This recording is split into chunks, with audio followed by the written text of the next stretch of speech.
A dying girl. A desperate sister.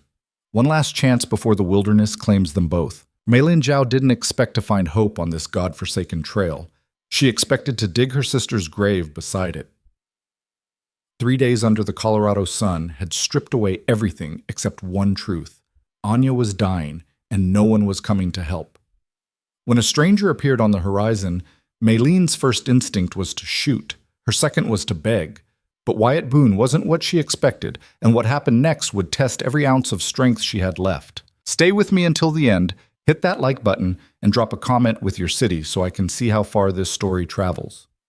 The horse beneath Meilin stumbled, and for a moment she thought it was over. Not the journey, everything. She jerked the reins hard, her shoulder screaming where she'd wrenched it 2 nights ago, hauling Anya back onto the saddle after a bad slide down a ravine. The mare caught herself, hooves scraping against loose shale, and Meilin exhaled through clenched teeth. Behind her, Anya made a sound, half moan, half whimper, and Meilin's stomach twisted. "I know," she said, voice cracking. "I know, little sister. Just hold on." Anya didn't answer. She hadn't really answered anything since yesterday morning. The sun hammered down like it had a personal grudge, and the Colorado landscape stretched endlessly in every direction, brown, barren, merciless. Meilin's canteen was nearly empty. The last town had been 2 days behind them, and the next one might as well have been on the moon. She'd gambled on a shortcut through the high country, and now that gamble was killing them both. Anya's body pressed against her back, too hot even through 2 layers of clothing. Fever heat, the kind that ate people from the inside. Meilin had tried everything. Cold water when they'd found a stream, wet cloths on Anya's forehead, whispered promises that meant nothing out here where promises went to die. She'd even tried praying, though she wasn't sure to what anymore. The sky didn't answer. It never did. "You're not dying on me," Meilin said, and her voice sounded strange, too loud, too fierce for the empty air. "You hear me? You're not allowed." The mare's ears flicked back, the only acknowledgement she'd get. Meilin squinted against the glare, searching the horizon for anything. Smoke, buildings, another rider, a miracle. Nothing. Just rock and scrub brush and heat shimmer making the whole world look like it was melting. Her own vision blurred at the edges, and she blinked hard. Couldn't afford to lose focus, couldn't afford to... There. A shape. Dark against the pale earth, maybe half a mile out. Meilin's heart kicked. She reached for the revolver at her hip before her mind even caught up, fingers closing around the grip. Out here, shapes on the horizon were either salvation or something worse. Usually worse. The shape moved. A rider. Alone. Meilin's throat tightened. Her first instinct was to run, put the mare into whatever gallop she had left and hope distance would keep them safe. But Anya's breathing had gone shallow and fast. And the truth was, they didn't have another mile, let alone the dozen it might take to lose a pursuer. She eased the revolver free, resting it against her thigh where it wouldn't be obvious but could come up fast. The rider was closing the distance, not hurrying, not cautious either. Just steady. "Please," Meilin whispered. Not a prayer, just desperation talking to itself. The figure resolved slowly, tall in the saddle, wide-brimmed hat, duster coat dark with trail dust. A man. White, probably, though it was hard to tell with the sun behind him. Meilin's jaw set.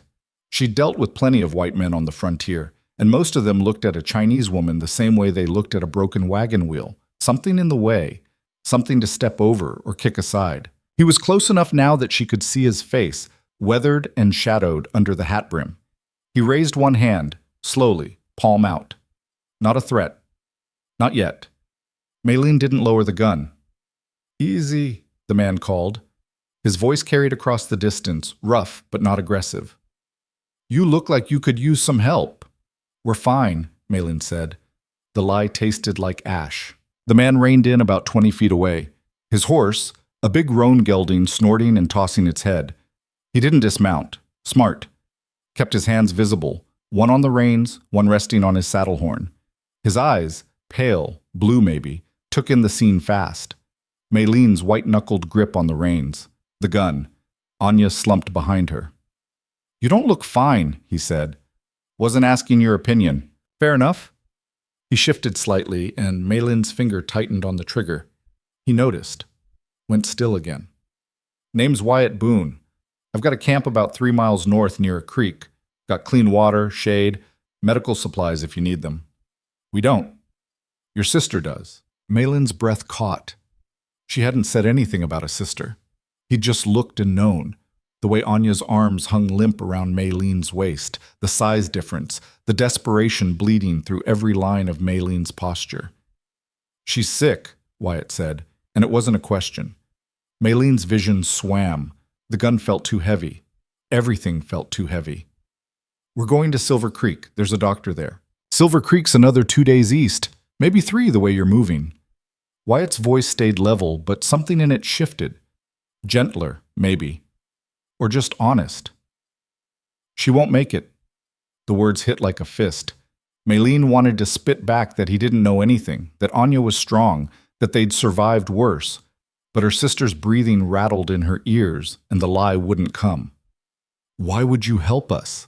The question came out raw. Wyatt looked at her for a long moment. Then he said, because you need it. It was such a simple answer it almost broke her. I don't trust you, Maylene said. Don't have to.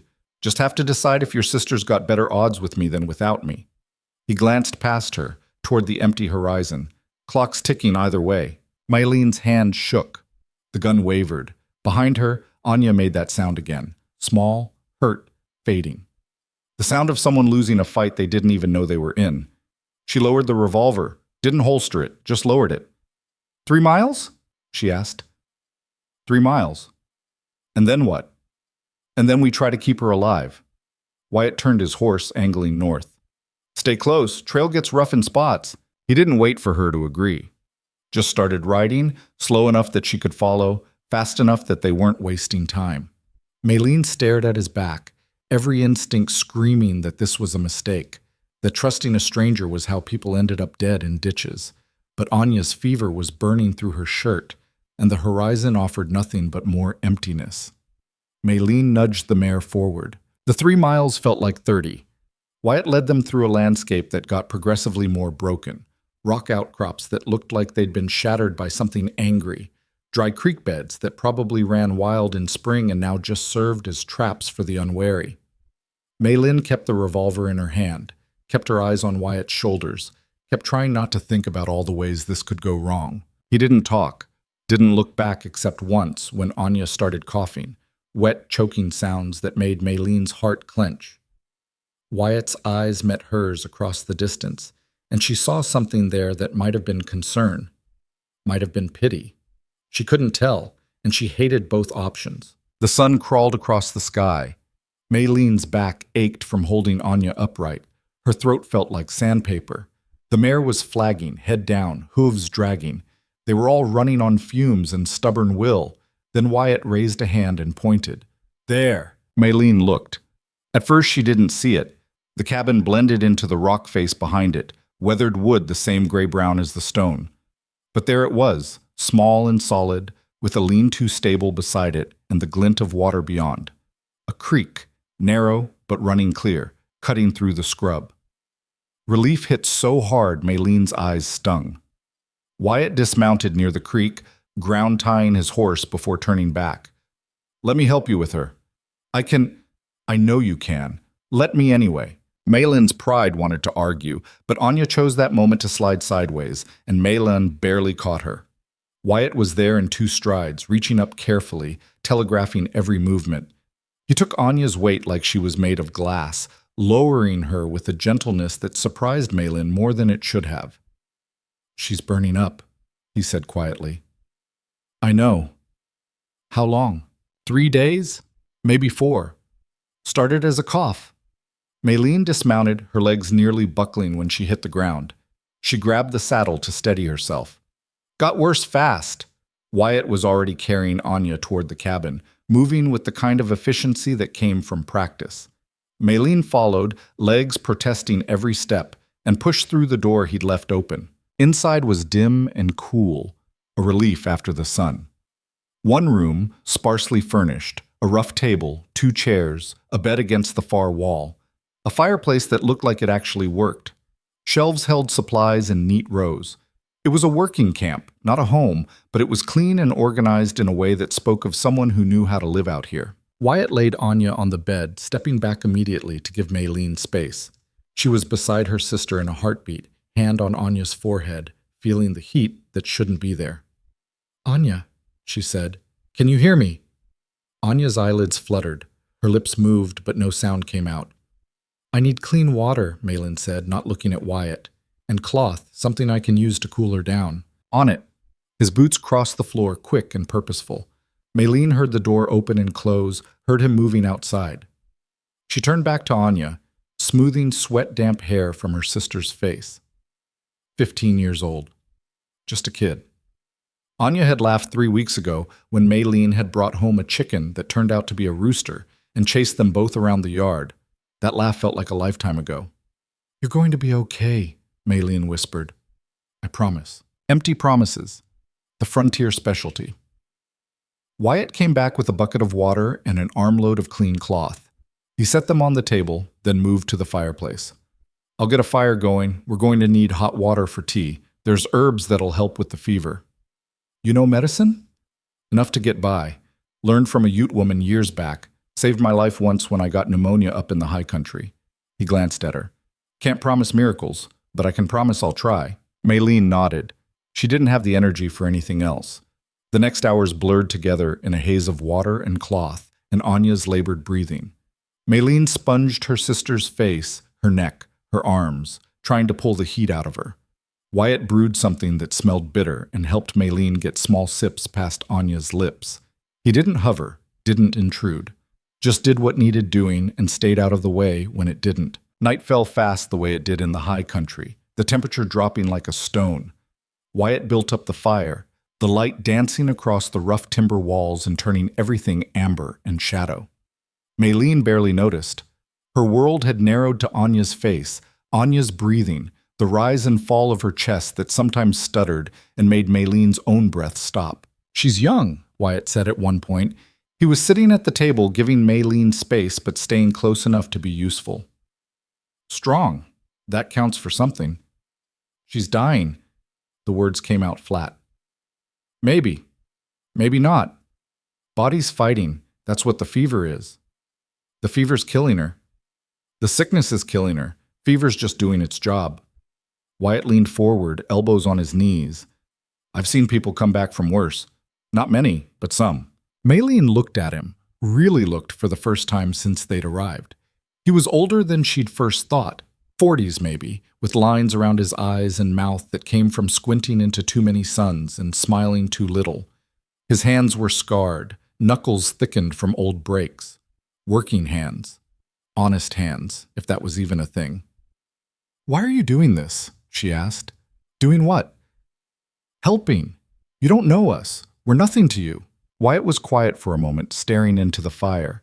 Then he said, "My daughter would have been about her age." Would have been. Past tense. Maylene heard the weight in those two words and didn't push. "I'm sorry," she said. "Yeah, me too." He stood, moving to the shelf and pulling down more cloth. "But we're not burying another girl today.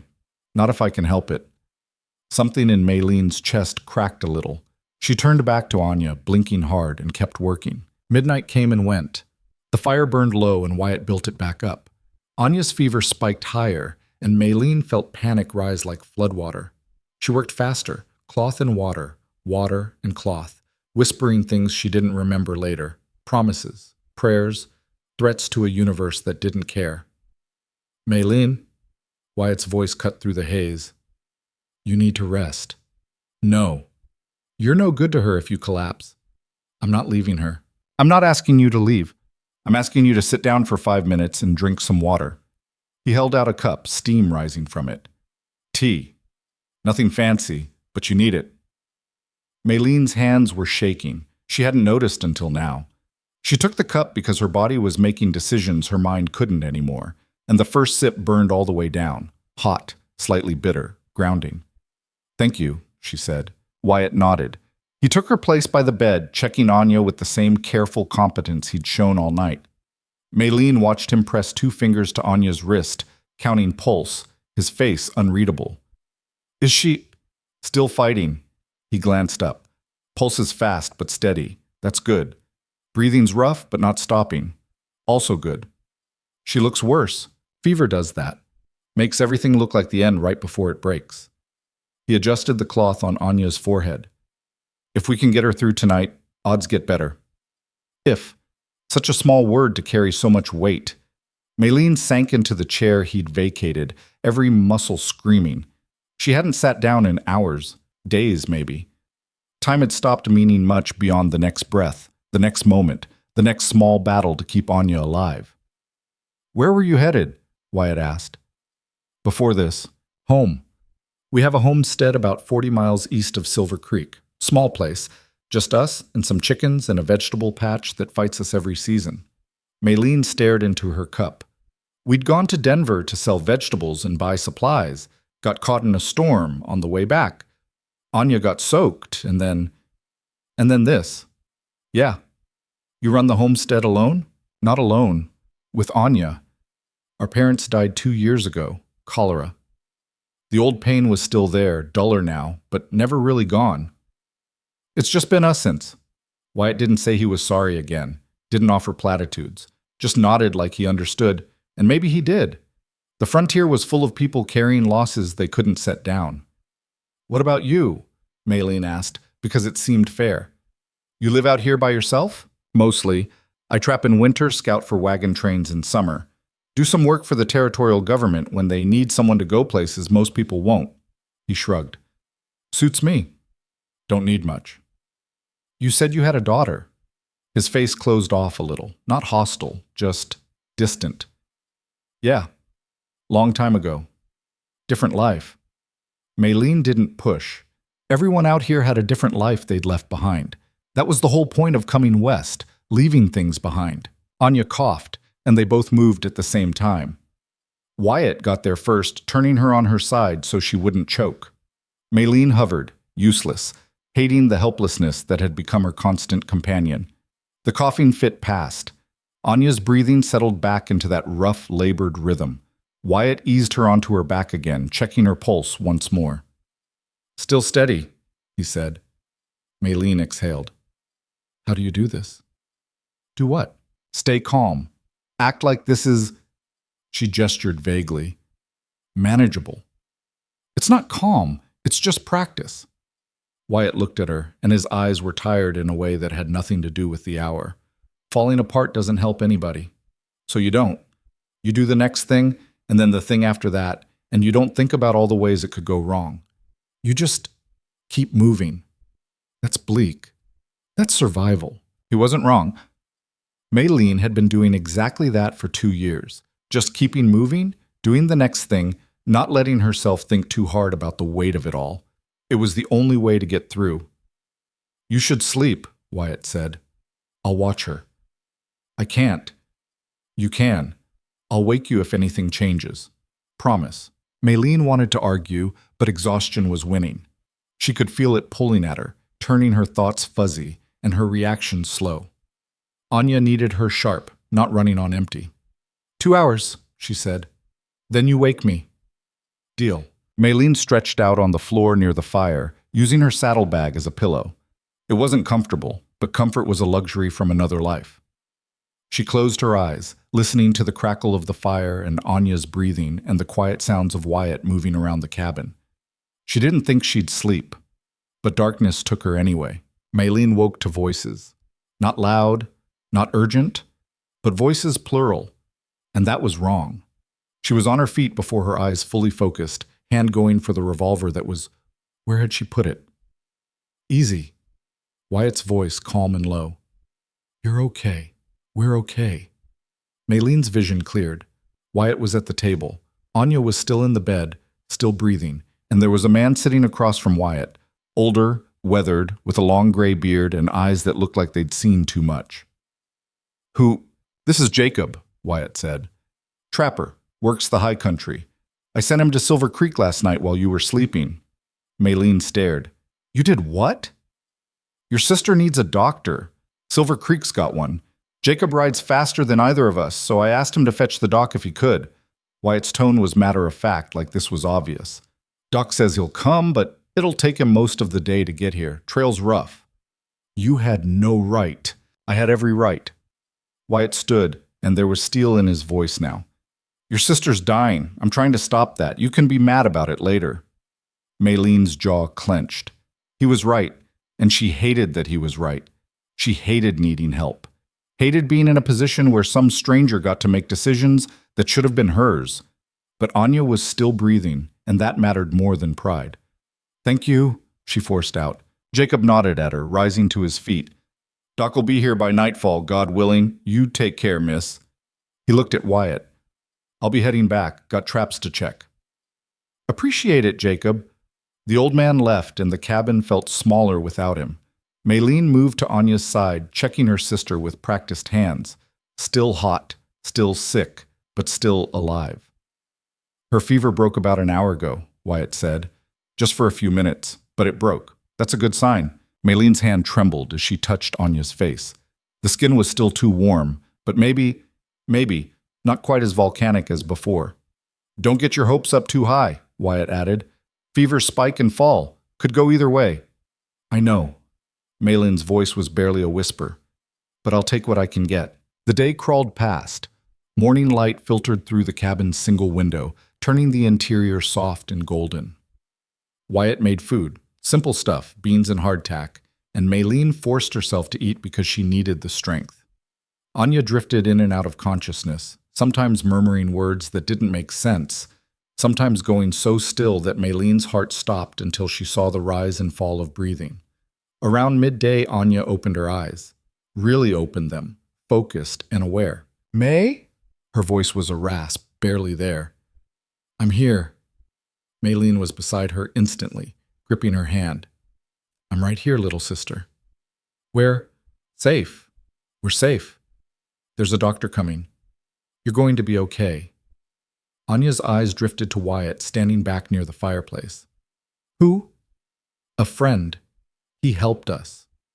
The word friend felt strange in Maylene's mouth, but it was the closest thing that fit. Anya's eyes closed again. Tired. I know. Sleep. It's okay to sleep. And she did, slipping back under like she'd never surfaced. But the fear that gripped Maylene was different now, less like drowning, more like standing on a cliff edge. Dangerous, but survivable. Wyatt came over, checked Anya's pulse again. She's stronger. Not much, but some. You really think the doctor will help? Can't hurt. And yeah, I think so. Doc Brennan's good. Seen him pull people through things that should have killed them. Wyatt straightened. But your sister's already doing the hardest part. She's fighting. Maylene looked at Anya's face, so young, so fragile in the firelight. She's always been a fighter, even when she was little. Our mother used to say Anya came into the world swinging. Sounds about right, Wyatt smiled, just a little. You're not so different. What's that supposed to mean? Means you've been fighting this whole time too. For her. For yourself. You don't quit, even when you probably should. He met her eyes.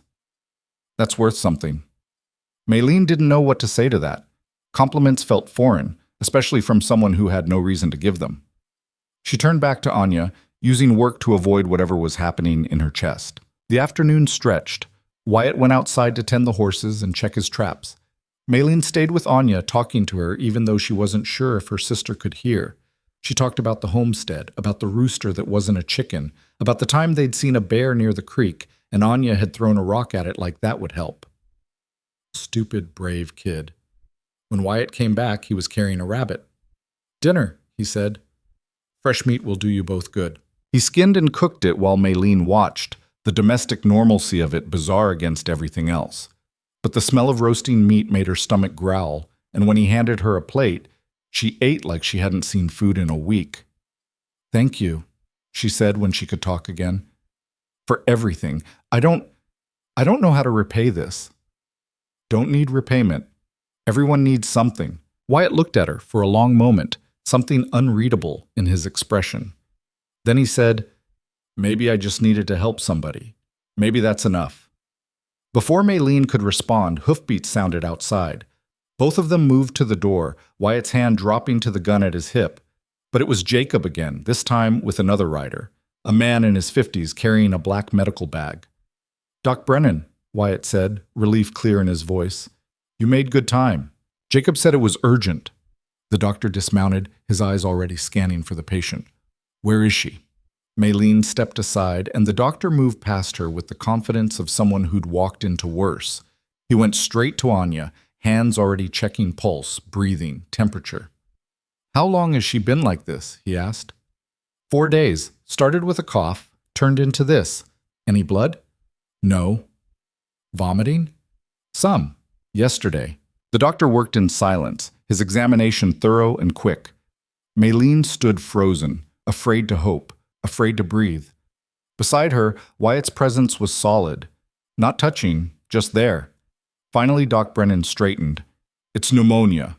Advanced, but not hopeless. She needs to stay still, stay warm, and take the medicine I'm going to leave. No moving her for at least a week, maybe more. She'll live? Maylene's voice cracked on the last word. If you follow my instructions, yes. I'd say her odds are better than even now, but it's going to be touch and go for a few more days. He looked at Wyatt. You got somewhere she can recover properly? She can stay here as long as she needs, Wyatt said without hesitation. Maylene's head snapped toward him. We can't. You can, and you will. His tone left no room for argument. Your homestead's 40 miles away. She won't survive the trip, and you know it. The doctor nodded. He's right. Moving her now would likely kill her. She stays put until I say otherwise. Maylene's world tilted. Stay here, with a stranger, dependent on his charity, his space, his goodwill. Everything in her rebelled against it. She'd built a life on not needing anyone, on standing alone. But Anya's life hung in the balance, and pride was a luxury she couldn't afford. Okay, she said, we'll stay. Doc Brennan gave her instructions, dosages, timing, what to watch for. He left medicine and promised to come back in 3 days to check on Anya. Jacob and the doctor rode out together, and then it was just the three of them again. Maylene, Wyatt and Anya sleeping fitfully in the bed. I'll take the floor, Maylene said. You should have your bed back. Floor's fine for me. I've slept worse places. Wyatt, Maylene. He looked at her, and his expression was gentle but firm. Let me do this, please. She didn't have the strength to argue anymore. Thank you, she whispered. You already said that. I'll probably say it 100 more times before this is over. Then I'll probably tell you to stop 100 more times. He smiled, just a little. We'll figure it out. And somehow, standing in that small cabin with firelight flickering across rough timber walls, Maylene believed him. They'd figure it out. They'd keep Anya alive. They'd survive this. The wilderness still howled outside, indifferent and vast. But inside, for the first time in 4 days, Maylene felt something that wasn't quite hope, but was close enough to keep her standing. They'd made it through the night. They'd make it through the next one, together. The first full day in the cabin passed in a strange, suspended rhythm that felt nothing like time Maylene had known before. Hours stretched and compressed unpredictably. Minutes beside Anya's bed felt like years, while the brief moments she stepped outside for air seemed to vanish before they'd begun. The world had narrowed to this: the rise and fall of her sister's chest, the scratch of Wyatt's boots on the wooden floor, the crackle of fire that never quite died. Anya slept more than she woke, which Doc Brennan had said was normal. Her body needed rest to fight. But every time those eyes stayed closed too long, Maylene's heart climbed into her throat and stayed there until she saw movement again. Wyatt kept his distance, mostly. He'd taken to sleeping outside under the lean-to with his horse, insisting the cool air suited him better anyway. Maylene suspected he was just trying to give her space, give her the illusion of privacy in a situation where privacy didn't exist. She appreciated it more than she could say, which meant she didn't say it at all. On the second morning, Anya woke with enough clarity to ask for water. Maylene nearly wept bringing it to her. Slow, she said, supporting Anya's head. Small sips. Anya drank like someone lost in the desert, and Maylene had to pull the cup away before she made herself sick. Her sister's eyes, still glassy with fever but sharper than before, found hers. How long? Anya's voice was sandpaper rough. 2 days since we got here. 4 since you got sick. Feels longer. I know. Anya's gaze drifted to the cabin walls, taking in the unfamiliar space. Where is here? Trapper's cabin. Belongs to the man who helped us. Wyatt. Maylene smoothed the blanket, needing something to do with her hands. Doctor says you have pneumonia. Says you need to stay still and rest. I feel like death. You look better than you did. That got a weak smile. Liar. Maybe. Maylene's throat tightened. You scared me. Sorry. Anya's eyes were already drifting closed again. Didn't mean to. I know. Maylene waited until her sister's breathing evened out before she let herself cry. Just a few tears, quick and quiet, released into the empty air where no one would see. When she turned around, Wyatt was standing in the doorway with an armload of firewood. Their eyes met, and something passed between them. Acknowledgement, maybe? Or just the shared understanding of two people who'd both spent too many nights wondering if morning would come. He didn't comment on her wet cheeks, just set the wood down and said, I'm going to check the traps.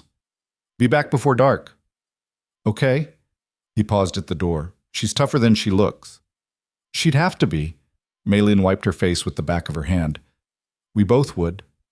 Wyatt nodded and left, and Maylene was alone again with the sound of Anya's breathing and her own thoughts, which weren't much better company. The days developed a pattern. Wyatt would leave in the mornings to work his trap line, check on his horse, sometimes hunt. He always brought back something, rabbit, squirrel once, a grouse that made decent soup. Maylene stopped protesting his generosity because it was feeding Anya, and that mattered more than her discomfort with owing debts she couldn't repay. She spent her time caring for Anya, administering the medicine Doc Brennan had left, keeping her sister clean and as comfortable as possible in a rough cabin that wasn't built for invalids. It was hard work, harder than anything she'd done on the homestead, because the stakes were so much higher. Mess up planting and you'd have a bad harvest. Mess this up and Anya died. But slowly, incrementally, Anya improved. The fever came and went in waves, but the peaks weren't as high. The coughing fits grew less frequent. By the 4th day, she could sit up for a few minutes without going gray. By the 5th, she asked for real food instead of just broth. Think she could handle some of this? Wyatt had brought back fish from the creek, already cleaned and ready to cook. Maylene looked at Anya, who was eyeing the fish with something approaching hunger. Maybe. Small portions. Small portions. Got it. Wyatt set to work at the fireplace, and Maylene found herself watching the competent way he moved.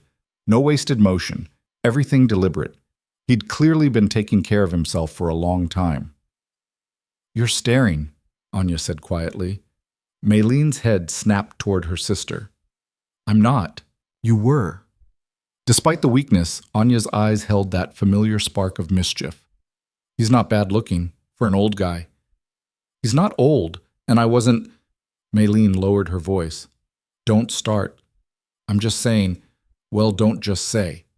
But Maylene felt heat in her cheeks that had nothing to do with the fire. Wyatt glanced over his shoulder. You two plotting something over there? No, Maylene said too quickly.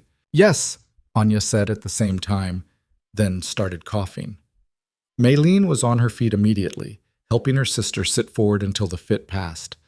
When Anya could breathe again, she looked exhausted but triumphant. See, I'm fine. You're not fine. You're sick. Stop talking and rest. You're bossy when you're worried. And you're mouthy when you're getting better. But Maylene was smiling despite herself. This was more like the Anya she knew, stubborn, teasing, refusing to be beaten down by anything. Wyatt brought over the cooked fish on tin plates, and they ate together in companionable silence. Anya managed 3 bites before her eyes started closing, and Maylene had to take the plate away before it ended up on the floor. She's doing better, Wyatt observed. She is. Maylene finished her own food, suddenly aware of how hungry she'd been. She'd been eating, but not really tasting anything, her body just going through motions. This was the first meal in days that felt real. Thank you, for the fish, for everything.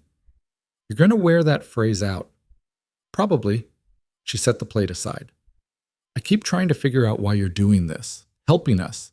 You don't owe us anything. Wyatt was quiet for a moment, staring into his empty plate like it held answers. Then he said, My daughter's name was Emily. She was 12 when she died.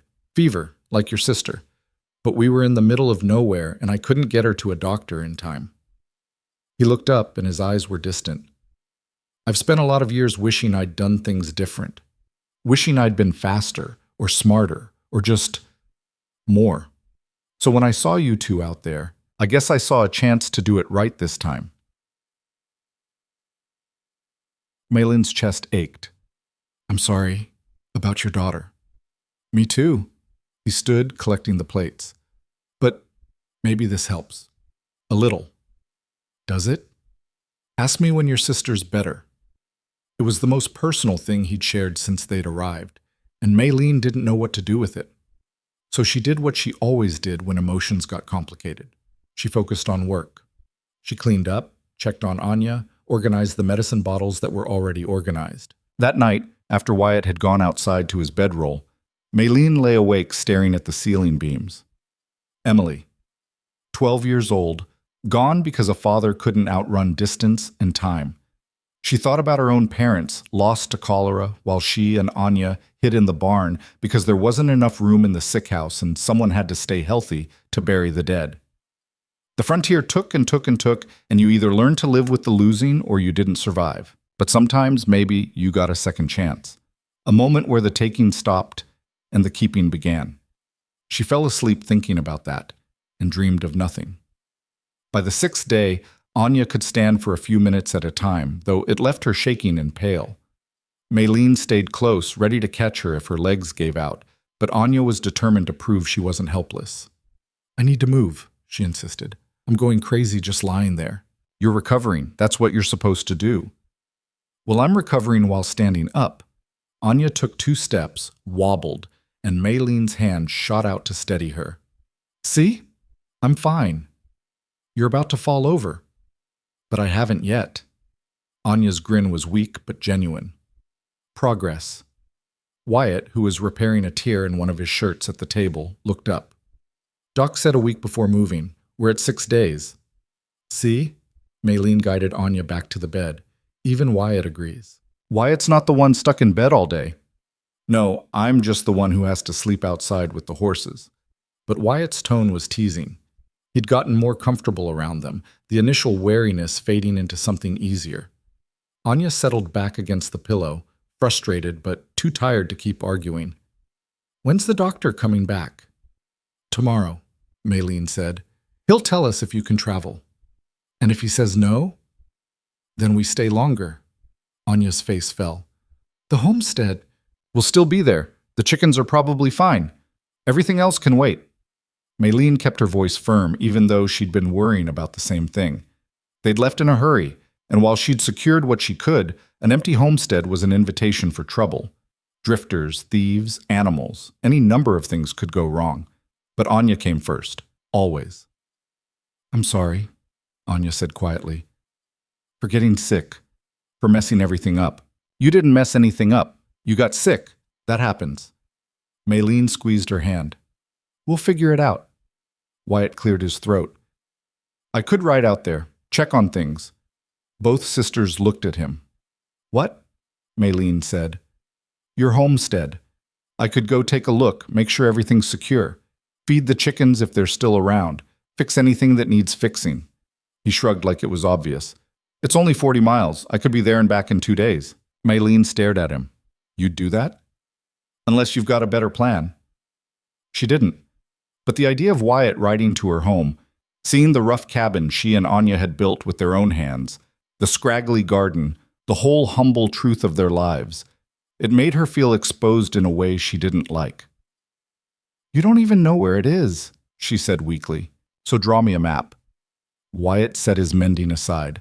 Look, I know you don't like accepting help, you've made that pretty clear, but your sister needs another week at least, and you can't be in 2 places at once. Let me do this. Why? The question came out sharper than she meant. Because I can. Because it needs doing. Because... He stopped, seeming to search for words. Because I know what it's like to lose everything, and I don't want to see that happen to you. Maylene's throat tightened. She looked at Anya, who nodded slightly, then back at Wyatt. Pride warred with practicality, and practicality won because it had to.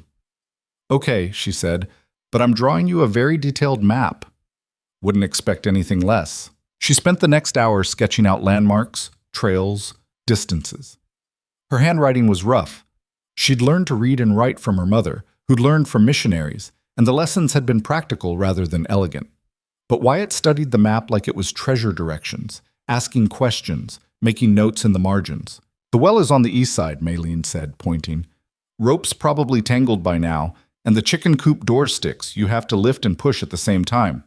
The garden needs weeding, but don't pull anything that looks like a carrot top. Half of them are wild plants that look similar, and I haven't had time to thin them out." "Got it. Don't murder the carrots." "I'm serious. We need those." "I know." His eyes met hers and his expression was earnest. "I'll take care of it. Promise." And she believed him, which was maybe the strangest part of all this. She'd known this man for less than a week, and somehow she trusted him with her home, her livelihood, the foundation of everything she and Anya had built. When had that happened? Wyatt left at first light the next morning. Maylene walked out with him, the early air cold enough to bite. He'd packed light, bedroll, some food, the map tucked carefully in his shirt pocket. 2 days, he said, checking his saddle. 3 at most if I run into trouble. What kind of trouble?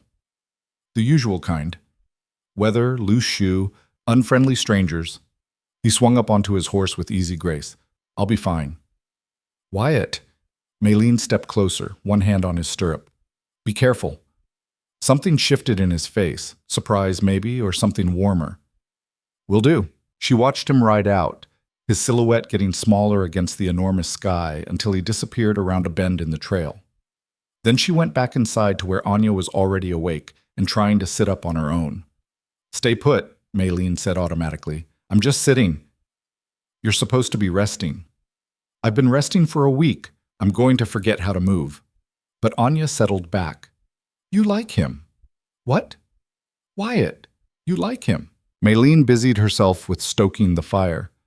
He's been kind to us. I appreciate that. That's not what I mean, and you know it. I don't know what you're talking about. You get this look. Anya's voice was teasing but gentle, like you're trying to figure something out. You used to get it when Papa would bring home those puzzle boxes from the trading post. He's not a puzzle box. No, he's a man who rode out to our homestead to help us even though he doesn't have to. A good man, and you're scared of that. Maylene turned around. I'm not scared. You are.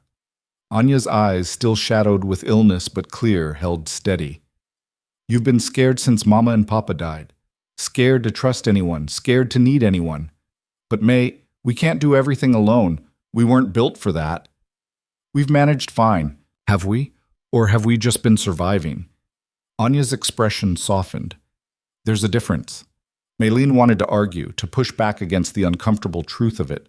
But she was tired of fighting, tired of carrying everything by herself, tired of pretending that lonely and strong were the same thing. I don't know how to do anything else, she admitted quietly. Then maybe it's time to learn. Doc Brennan arrived around midday, his black bag in hand and his expression professionally neutral until he examined Anya.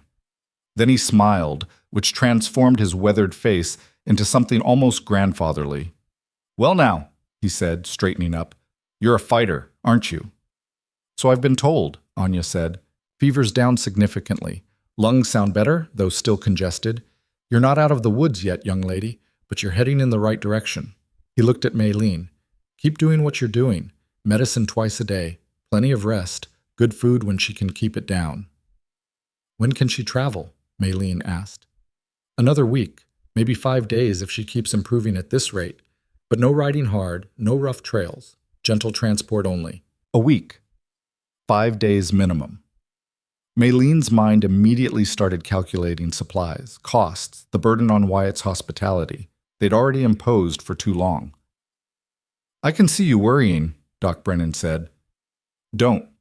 Wyatt wouldn't have offered his cabin if he didn't mean it. That man doesn't do anything halfway. You know him well? Well enough. He's helped folks out of bad spots before.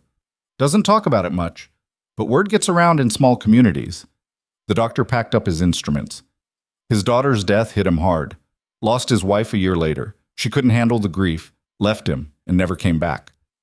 Some men would have turned bitter. Wyatt just turned quiet. Maylene absorbed this, fitting the pieces together with what Wyatt had already told her. A man who'd lost everything and somehow hadn't let it destroy him. That took a kind of strength she understood too well.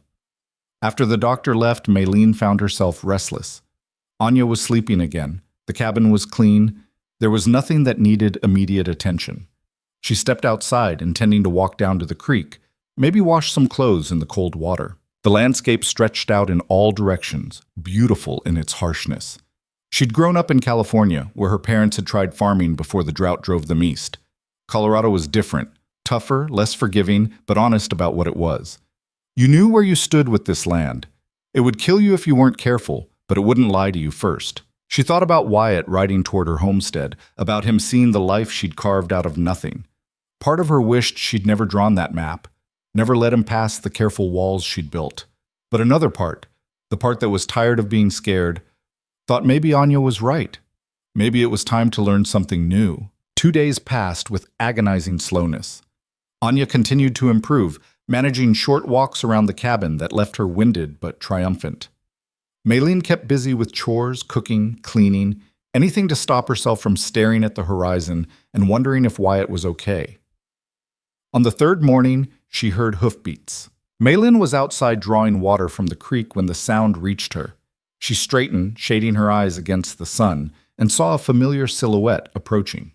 Relief hit her so hard she had to grab the bucket handle to steady herself. Wyatt looked tired but whole, his horse moving at an easy walk. As he got closer, Maylene could see he was smiling, not his usual half-expression, but a real smile that changed his whole face. "You're back," she said, which was obvious but all she could manage. "I'm back." He dismounted, stretching like his back hurt. "And your homestead's still standing." "It is?" "Chickens are fine. Fed them, fixed the coop door like you said, weeded the garden, pulled one carrot on accident, sorry about that. Well's working. Cabin's secure." He reached into his saddlebag and pulled out something wrapped in cloth. "Found these in your garden. Thought you might want them." Maylene unwrapped the cloth to find 6 perfect tomatoes, red and ripe, and impossible. She'd planted those seeds in spring, had watched them struggle through the summer heat, hadn't been sure they'd produce anything. "They made it," she whispered. "They did. You've got a good setup there. Little rough around the edges, but solid. You and your sister built that yourselves?" "We did." Maylene couldn't stop staring at the tomatoes. Such small things to make her eyes burn, but they represented something bigger, proof that what she'd built could survive, could thrive even when she wasn't there to tend it. "I stayed an extra day," Wyatt continued. "Fixed some gaps in the roof where rain was getting through. Reinforced the fence around the chicken coop. Looks like something had been testing it. And I brought back some of your clothes and things. Figured you and Anya might want them." He'd done more than check on things. He'd cared for her home like it mattered, like it was worth the effort. Maylene felt something crack open in her chest, something she'd kept locked tight for too long. "Thank you," she managed. I can't. You don't have to." Wyatt's expression gentled. "I wanted to help.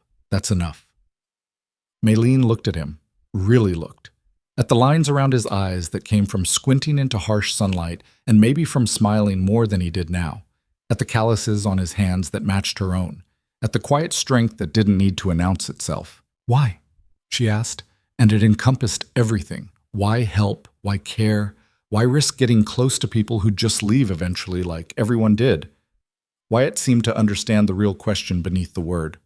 "Because you're worth helping, both of you, and because I've been alone for a long time, and maybe I'm tired of it."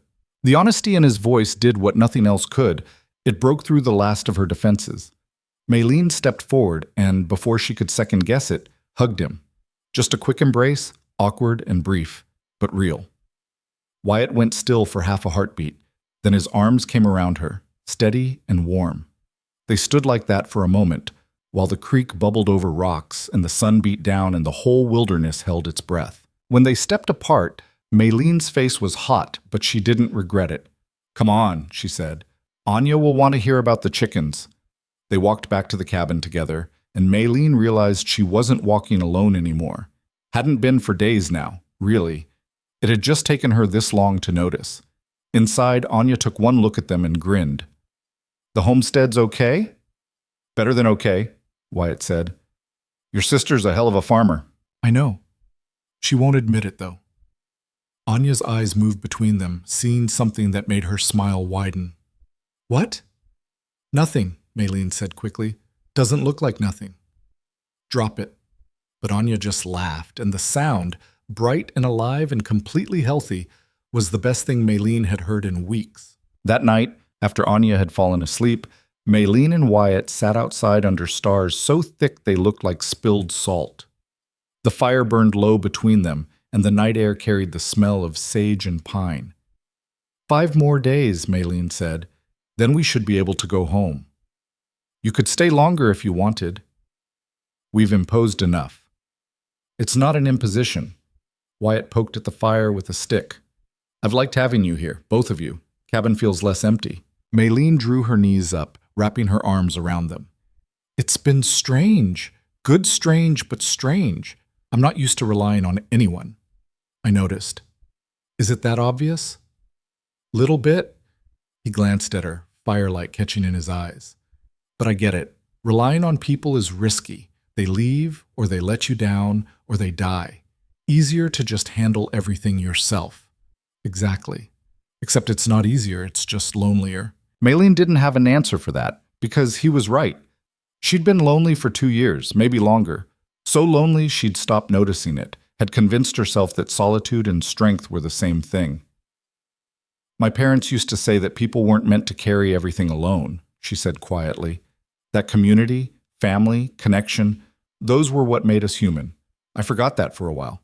Or maybe I just stopped believing it. And now I think maybe they were right. She looked at him.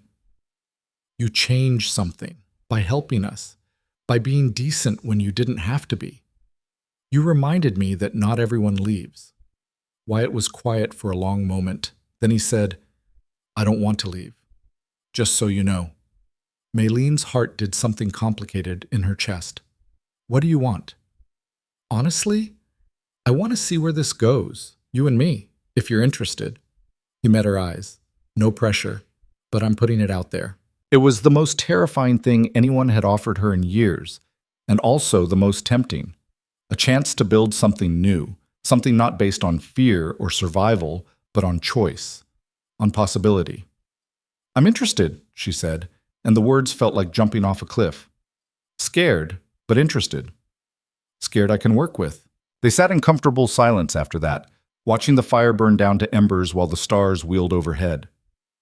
Somewhere in the distance, a coyote called, lonely and wild. But here, in this small circle of light, Maylene didn't feel lonely at all.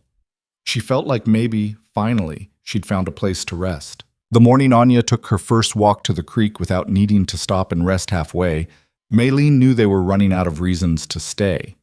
Not that she wanted reasons exactly. Or maybe she did, and that was the problem. Doc Brennan had come back the day before, examined Anya with his usual thorough efficiency, and declared her well enough to travel if they took it slow. No hard riding, no pushing through exhaustion, but a gentle journey home was within reach. He'd left them with final instructions and a knowing look that Maylene pretended not to see. Now she stood at the cabin door watching Anya crouch by the water, trailing her fingers through the current and laughing at something, probably the way the morning light caught the ripples.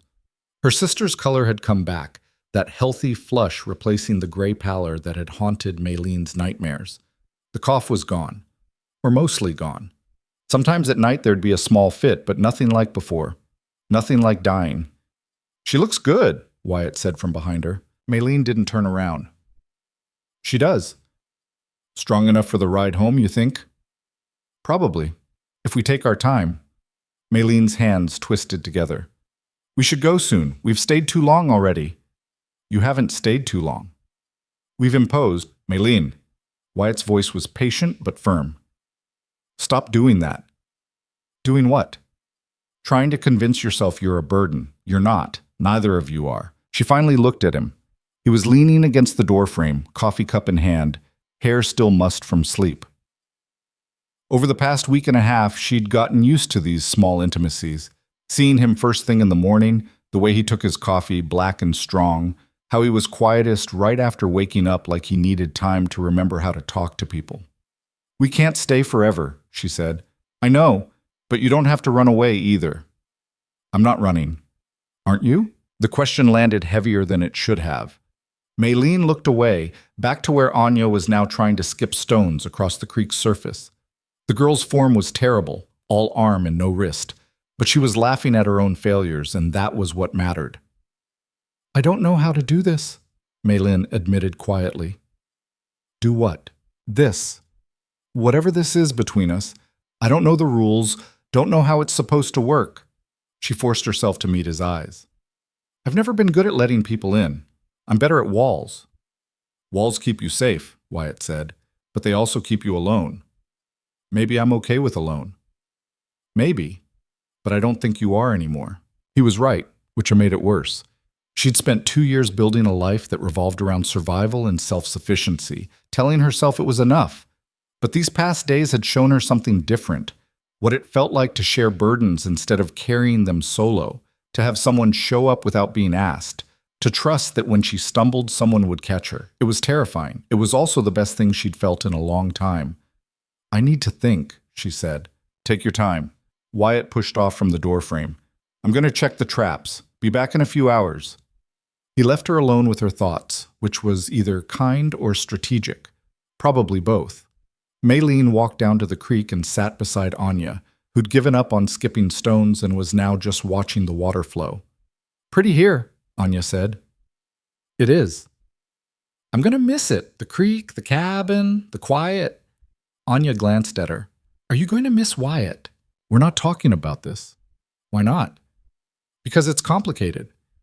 Feelings usually are. Anya picked up another stone, turning it over in her palm.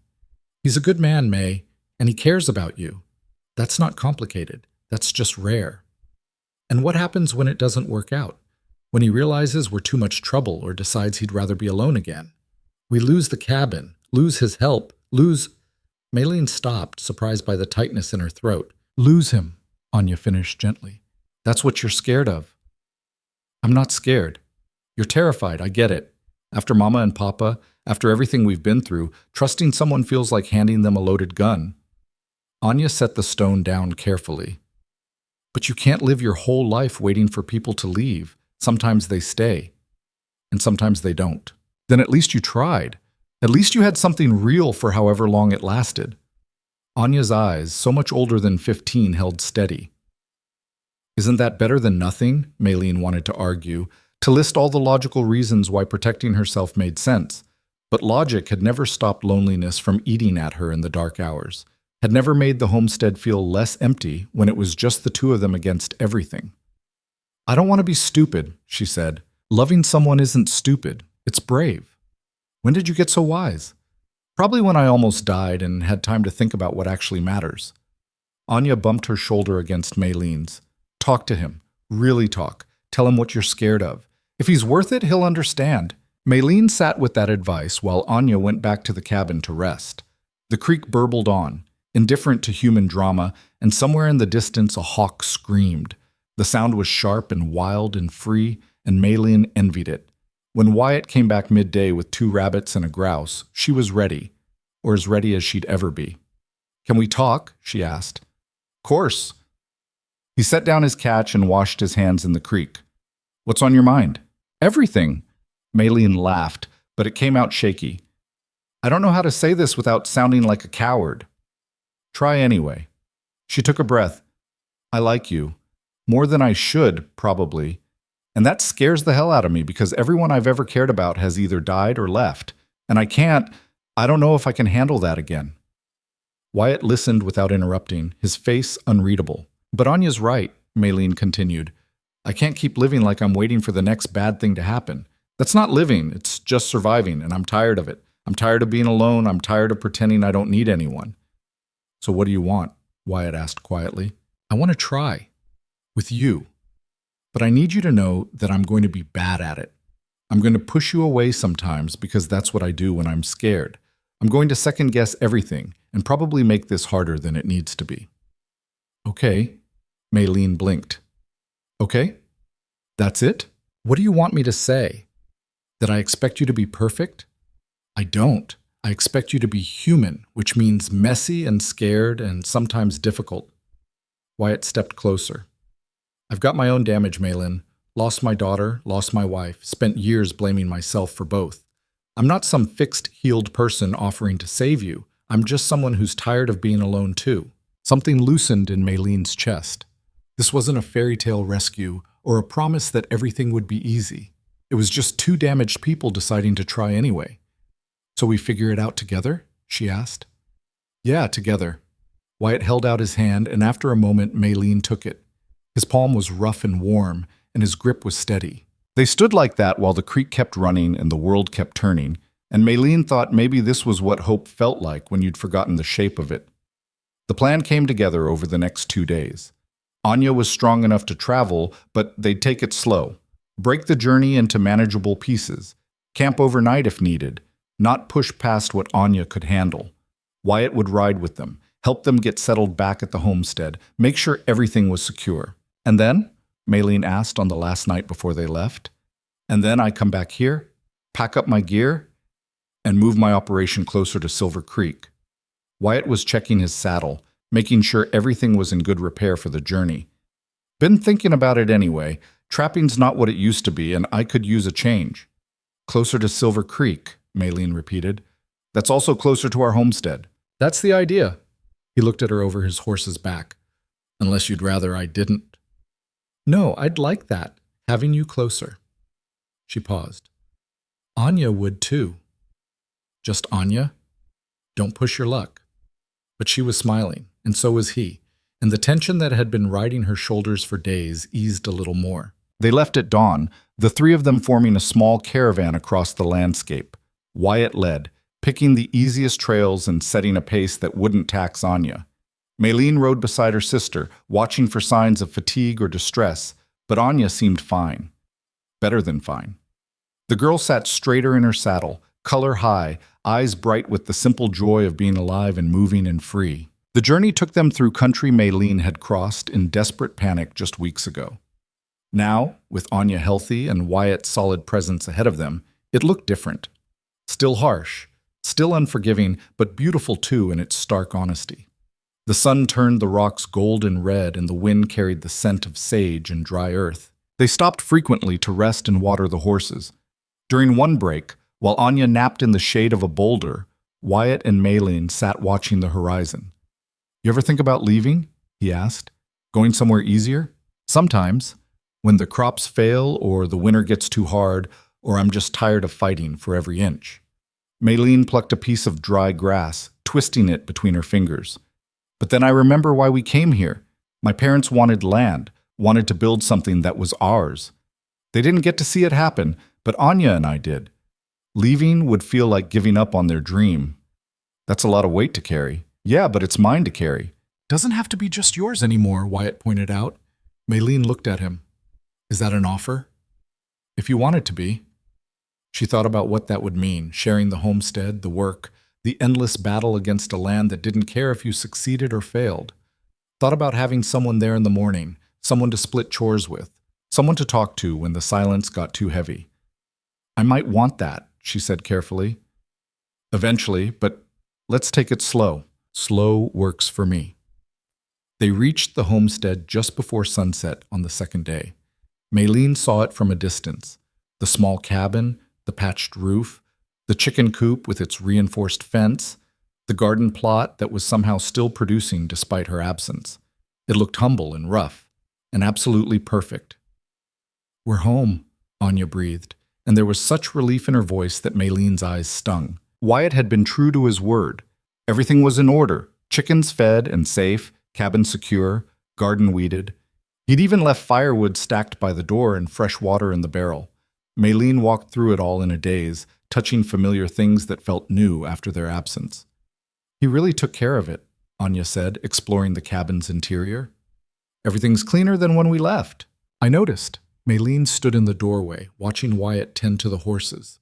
He moved with the same quiet efficiency she'd come to recognize, asking for nothing, expecting no praise. When he finished, she walked out to meet him. "Thank you," she said. "For this. For all of it." "You don't have to keep thanking me." "I know, but I want to."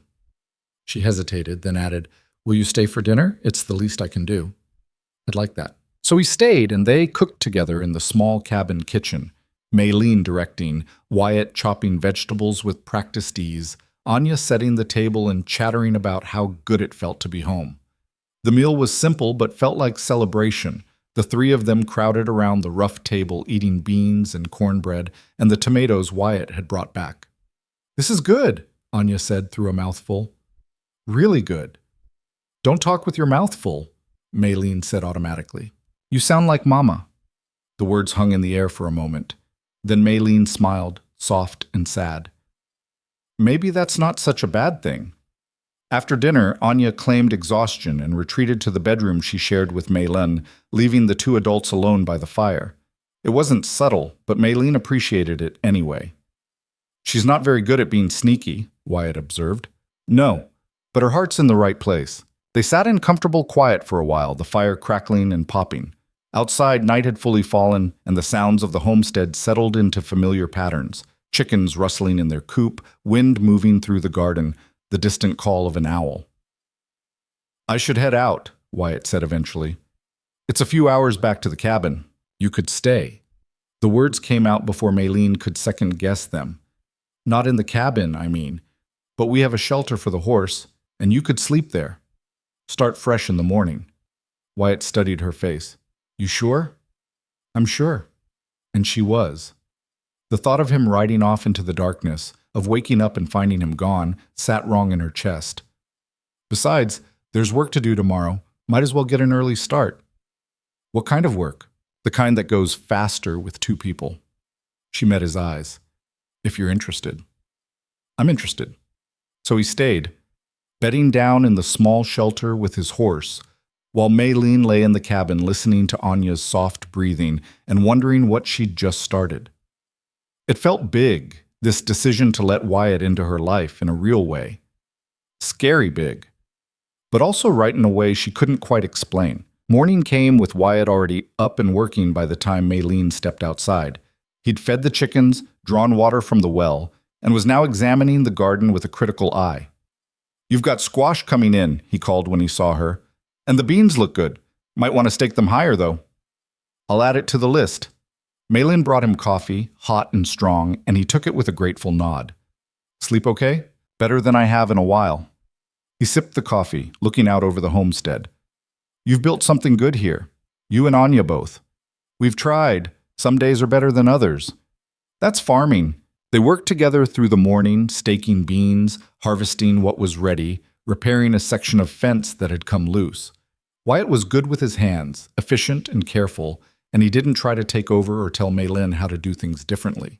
He just helped, following her lead, making everything lighter. Around midday, a rider appeared on the horizon. Maylene tensed automatically, her hand moving toward the rifle she kept by the door. But Wyatt squinted at the approaching figure and relaxed. "It's just Tom Bradshaw," he said. "Runs the general store in Silver Creek." Tom was a barrel-chested man with a friendly face and hands that had seen a lifetime of hard work. He reined in near the cabin, tipping his hat to Maylene.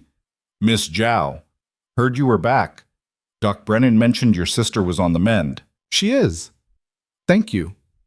Maylene kept her tone polite but wary. She didn't know Tom well, had bought supplies from him a few times, but never more than necessary. "That's good to hear, real good." Tom's eyes moved to Wyatt. "Boone, didn't expect to see you here." "Helping out," Wyatt said simply. "I can see that." Tom's expression shifted to something almost apologetic as he looked back at Maylene. "Listen, I hate to be the bearer of bad news, but there's been some talk in town about your homestead." Maylene's stomach dropped. "What kind of talk?"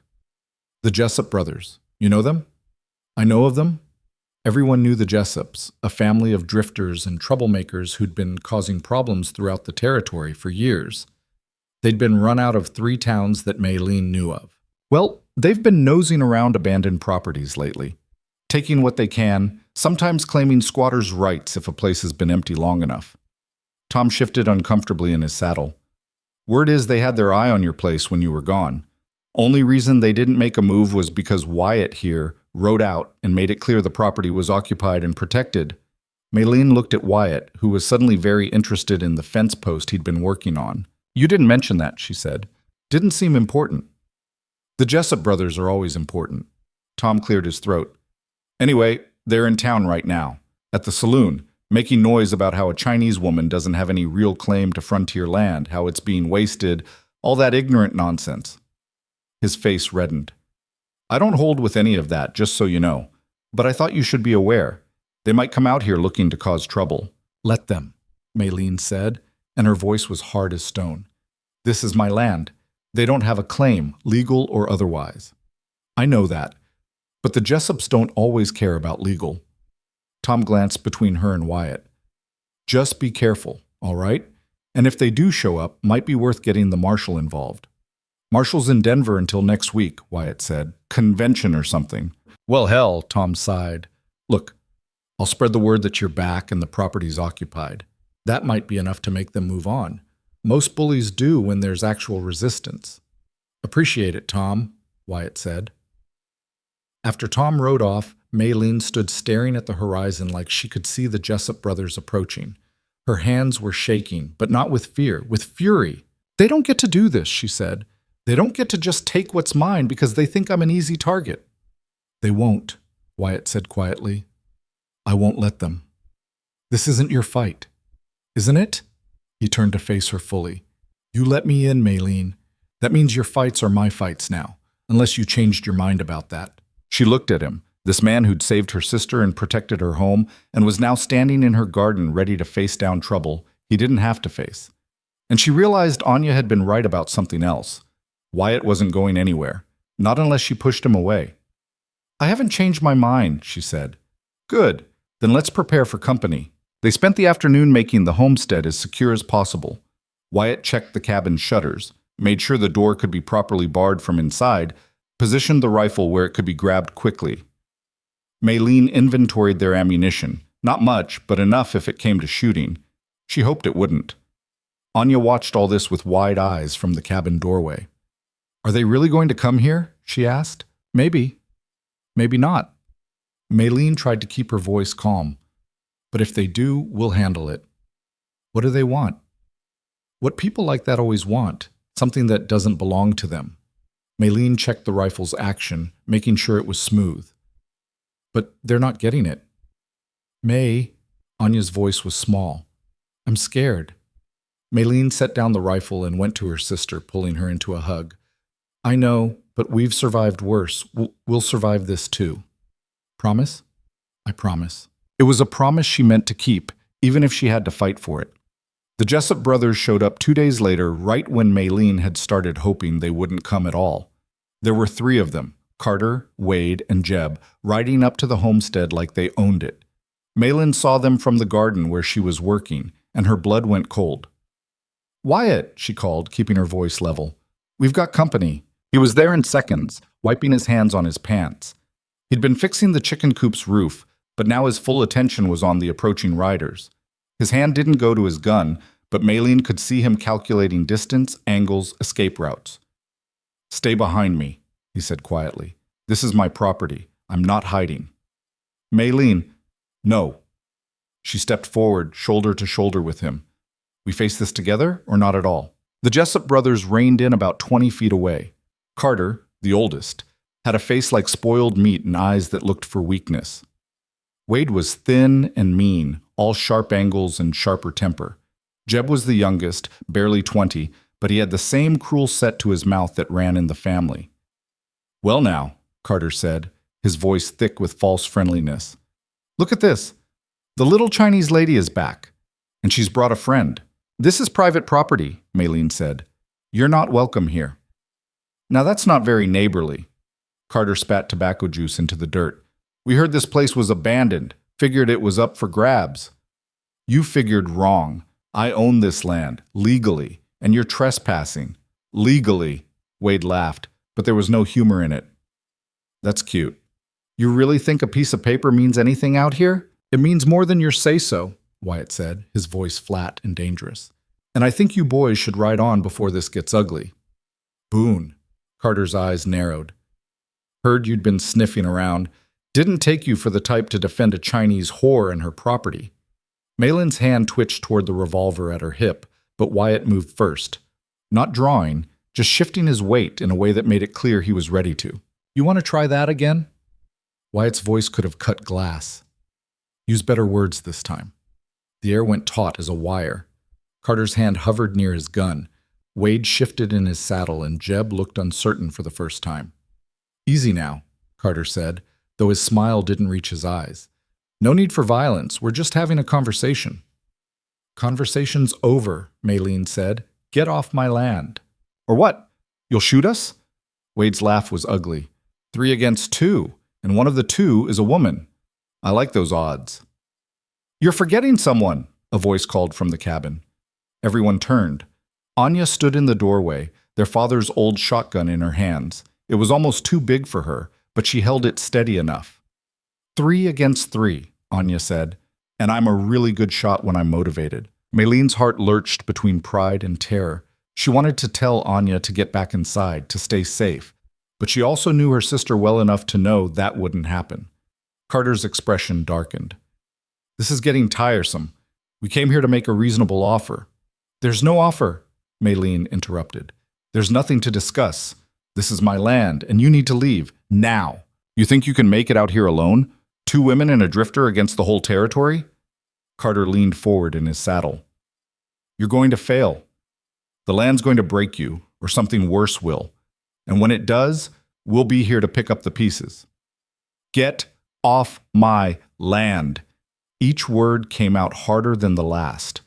For a long moment, nobody moved. The tension hung thick enough to choke on. Then Carter straightened, his smile sharp and ugly. "This isn't over," he said. "Yeah, it is," Wyatt said. "And if you come back, it'll end different. Understand?"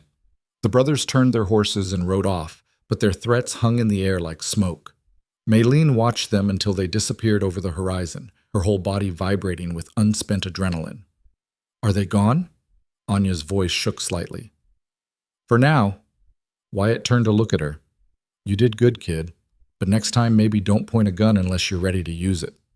"Who says I wasn't ready?" Despite everything, Maylene laughed. It came out half hysterical, but it was real. "Inside, both of you, we need to talk about what happens next." They gathered around the table, and Maylene laid out the situation as clearly as she could. The Jessups wouldn't give up easily. They'd come back, probably with more men, and they'd try to drive her off through intimidation or worse. "So what do we do?" Anya asked. "We fight," Maylene said simply. "We make it clear this isn't worth their trouble, and we get help." "What kind of help?" "The kind that comes from community." Wyatt looked thoughtful. "Tom Bradshaw's on our side. Probably others in town too, if we ask. The Jessups have burned enough bridges that people might be willing to stand against them." "You think they'd do that for me?" Maylene couldn't keep the doubt from her voice. "I think they'd do it for what's right, and I know they'd do it if I asked." Wyatt's eyes met hers. "You're not alone in this. Not anymore." Over the next few days, Wyatt rode into Silver Creek and came back with promises.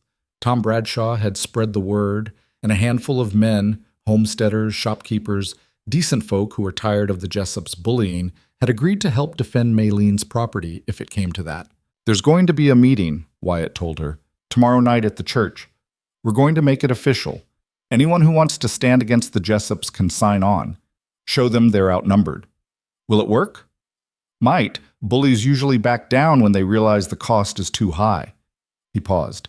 "And if they don't, at least we won't be alone when things go sideways." The meeting happened on a warm evening with the sky turning purple and gold. Maylene rode into Silver Creek with Anya and Wyatt flanking her, and the sight that greeted them at the church made her throat tight. 20 people had shown up. 20. Some she recognized from the general store or from passing on the trail. Others were complete strangers, but they all nodded at her as she walked in, and Tom Bradshaw stood at the front with a list in his hand. "Miss Zhao," he said warmly. "Glad you could make it." The meeting was simple and direct. Tom explained the situation, the Jessup brothers' threats, their history of harassment, the need for the community to stand together against that kind of intimidation. People asked questions, voiced concerns, but in the end, every single person in that room signed their name to Tom's list. "We'll take shifts," Tom announced. "Keep an eye on the homestead. Make sure the Jessups know we're watching. They won't try anything if they know they'll have to face all of us." Afterward, people came up to Maylene one by one, shaking her hand, offering support. An older woman named Mrs. Chen, also Chinese, pressed a jar of preserved peaches into her hands. "For your sister," she said. "My daughter was sick last year. I know how hard it is." Maylene couldn't speak past the lump in her throat, so she just nodded and held the jar like it was treasure. On the ride home, with Anya dozing in her saddle and the stars coming out overhead, Wyatt rode beside her in comfortable silence. Finally, he said, "You okay?" "I don't know. I think so." Maylene looked at him. "I didn't expect that. All those people showing up. You've been fighting alone for so long, you forgot what it's like when people fight with you." "Maybe." She paused. "Thank you. For organizing it. For standing with me. Where else would I be?" And that was when Maylene knew, really knew, that what they'd started in that trapper's cabin was real. Not a temporary alliance born of crisis, but something with roots that went deep. The Jessups tried one more time, showing up with 5 men instead of 3. But they found a homestead guarded by 8 armed homesteaders who made it clear that taking this land would cost blood and trouble they couldn't afford. Carter had stared at Maylene across the distance, hatred in his eyes, but he turned his horse around and ridden off. They didn't come back. 2 weeks later, Wyatt showed up at the homestead with a wagon full of his belongings and a question in his eyes. "I sold the cabin," he said. "Figured I didn't need it anymore. But I wanted to ask before I assumed anything. Is there room here for one more?" Maylene looked at the wagon, at Wyatt's weathered face, at the hope he was trying to hide. "There's room," she said. "There's always been room." And when he smiled, really smiled, wide and genuine, Maylene felt something settle in her chest that had been restless for years. Not an ending, a beginning. The kind worth fighting for. Wyatt's belongings didn't take up much space. A trunk of clothes, some tools, his rifle, and bedroll. A few books that surprised Maylene when she saw them, poetry of all things, and a worn copy of Shakespeare's sonnets that looked like it had been read 100 times. He unpacked slowly, methodically, like he was still half convinced she might change her mind and send him away. "You can put your things in the shed for now," Maylene said, watching him from the cabin doorway, "until we figure out something more permanent." "The shed's fine." Wyatt set down a box of ammunition. "I don't need much." "Nobody needs much out here, but that doesn't mean we can't have more than just survival." She gestured to the empty space beside the cabin. "I've been thinking about building an addition. Another room. Anya's getting older, needs her own space. And if you're staying, I'm staying. Then we'll need the room." She met his eyes. "This isn't temporary for you, is it?" "No. Not unless you want it to be." Maylene thought about that. About permanence. About building something that wasn't just meant to survive the winter, but to last years. The idea still scared her, but in a different way now. Less like stepping off a cliff, more like diving into deep water. Dangerous, but exhilarating too. "I don't want it to be temporary," she said quietly. Wyatt's expression softened. "Good. Neither do I." Anya emerged from the cabin with a grin that said she'd been eavesdropping. "So Wyatt's staying? Like, really staying?" "Really staying," Maylene confirmed. "Finally." Anya threw her arms around Wyatt in an impulsive hug that made him stumble back a step. "Welcome home." He looked startled for a moment, then his arms came around the girl carefully. "Thanks, kid." When Anya pulled away, she was blinking fast like she might cry. "I'm going to check on the chickens," she announced, and fled before anyone could comment on her wet eyes. Maylene watched her go, then looked at Wyatt. "She really likes you." "The feeling's mutual." He cleared his throat. "She reminds me of Emily sometimes, not in looks, but in spirit. That stubborn determination to be okay, even when things are hard. She learned that from necessity." Maylene leaned against the doorframe. "After our parents died, she could have broken. Should have, maybe. But she just kept going. Kept finding reasons to laugh, even when there wasn't much to laugh about." "Sounds like someone else I know." "I don't laugh that much." "No, but you keep going. That's the same thing." They worked through the afternoon, Wyatt finishing the unpacking while Maylene tackled the garden and Anya attempted to teach the chickens tricks, which went about as well as expected. By evening, the homestead had settled into a new rhythm, one that included 3 people instead of 2, and Maylene found herself listening for Wyatt's footsteps, his voice, the small sounds that marked his presence. Dinner was chicken soup, simple but filling. They ate together at the table that suddenly didn't feel too small anymore, and talked about plans for the addition, about when to harvest the squash, about whether they should get a cow come spring. A cow's a lot of work, Maylene said, and expensive, but useful. Fresh milk, butter, cheese, if we can manage it. Wyatt mopped up the last of his soup with bread. I've got some money saved. We could go in together on it. We could. The word we still felt strange in her mouth, but getting less strange each time she used it. I'll think about it. After dinner, Anya retreated to bed early, claiming exhaustion, though Maylene suspected she was just giving them space. Wyatt helped clean up, the two of them moving around the small kitchen in a dance that was becoming familiar.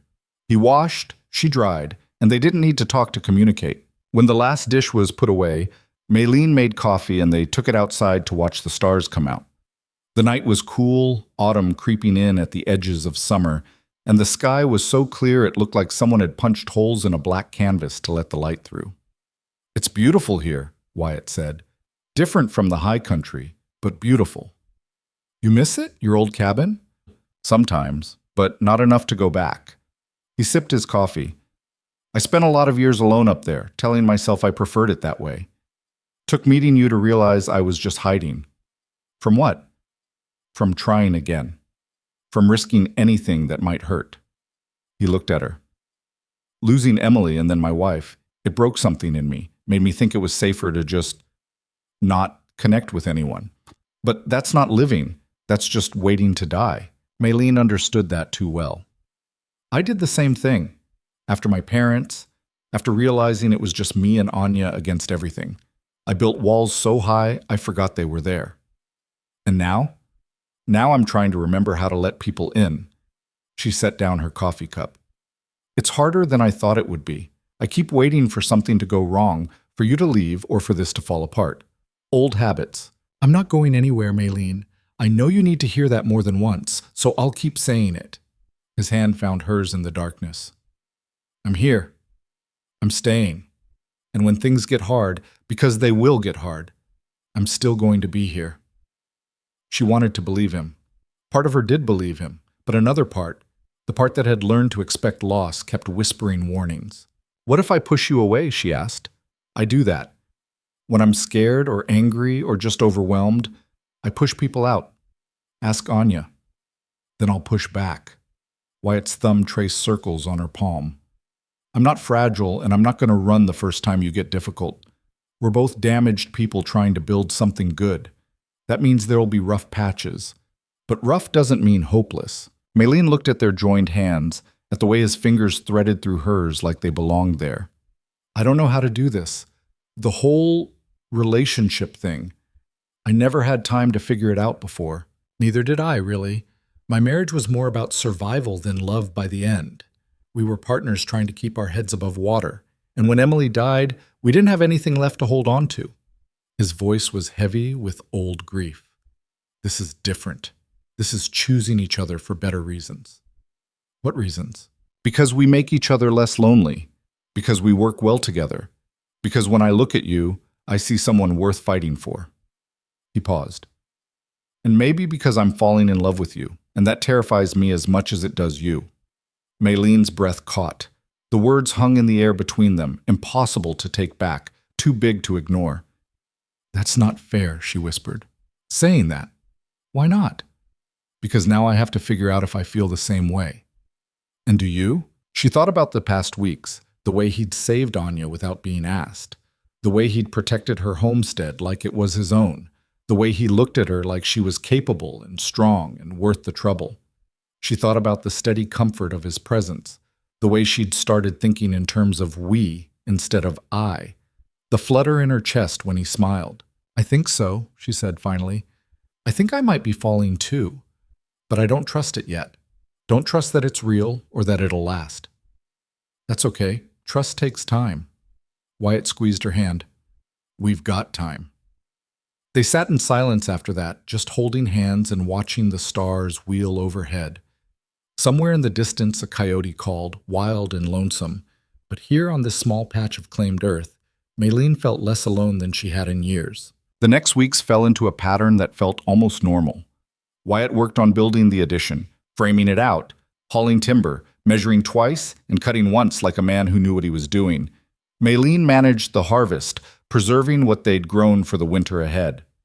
Anya divided her time between helping both of them and pursuing her own projects, which currently involved trying to train the rooster to come when called. "It's not working," she announced one afternoon, frustrated.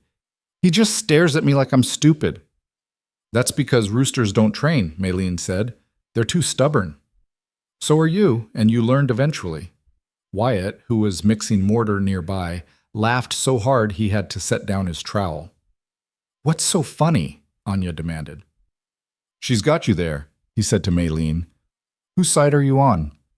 "The side that finds this entertaining." Maylene threw a carrot top at him, which he dodged easily, still grinning. The easy banter between them had grown natural over time, the sharp edges of guardedness worn smooth by daily proximity. But there were still rough moments, times when Maylene woke from nightmares about her parents dying and couldn't shake the grief even in daylight. Times when Wyatt went quiet and distant, lost in memories of Emily that he couldn't quite escape. Times when Anya's recovery stuttered, a cough that lasted too long, a day where she seemed too tired, and fear crawled back into Maylene's chest like it had never left. During one of those nights, when Anya's coughing had kept everyone awake, and Maylene was pacing the cabin like a caged animal, Wyatt finally caught her by the shoulders.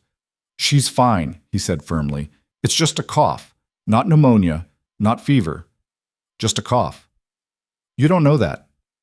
"I do know that. I checked. Her breathing is clear, no congestion in her lungs, no fever. She's fine." "But what if nothing? You can't live in the what-ifs, Maylene. You'll drive yourself crazy." His hands were gentle on her shoulders. "I know you're scared. I know you almost lost her, but she's here, she's healthy, and you have to let yourself believe that." "I can't. Every time she coughs or looks tired or—" Maylene's voice broke. "I can't lose her. She's all I have left of them." "She's not all you have, and you're not going to lose her."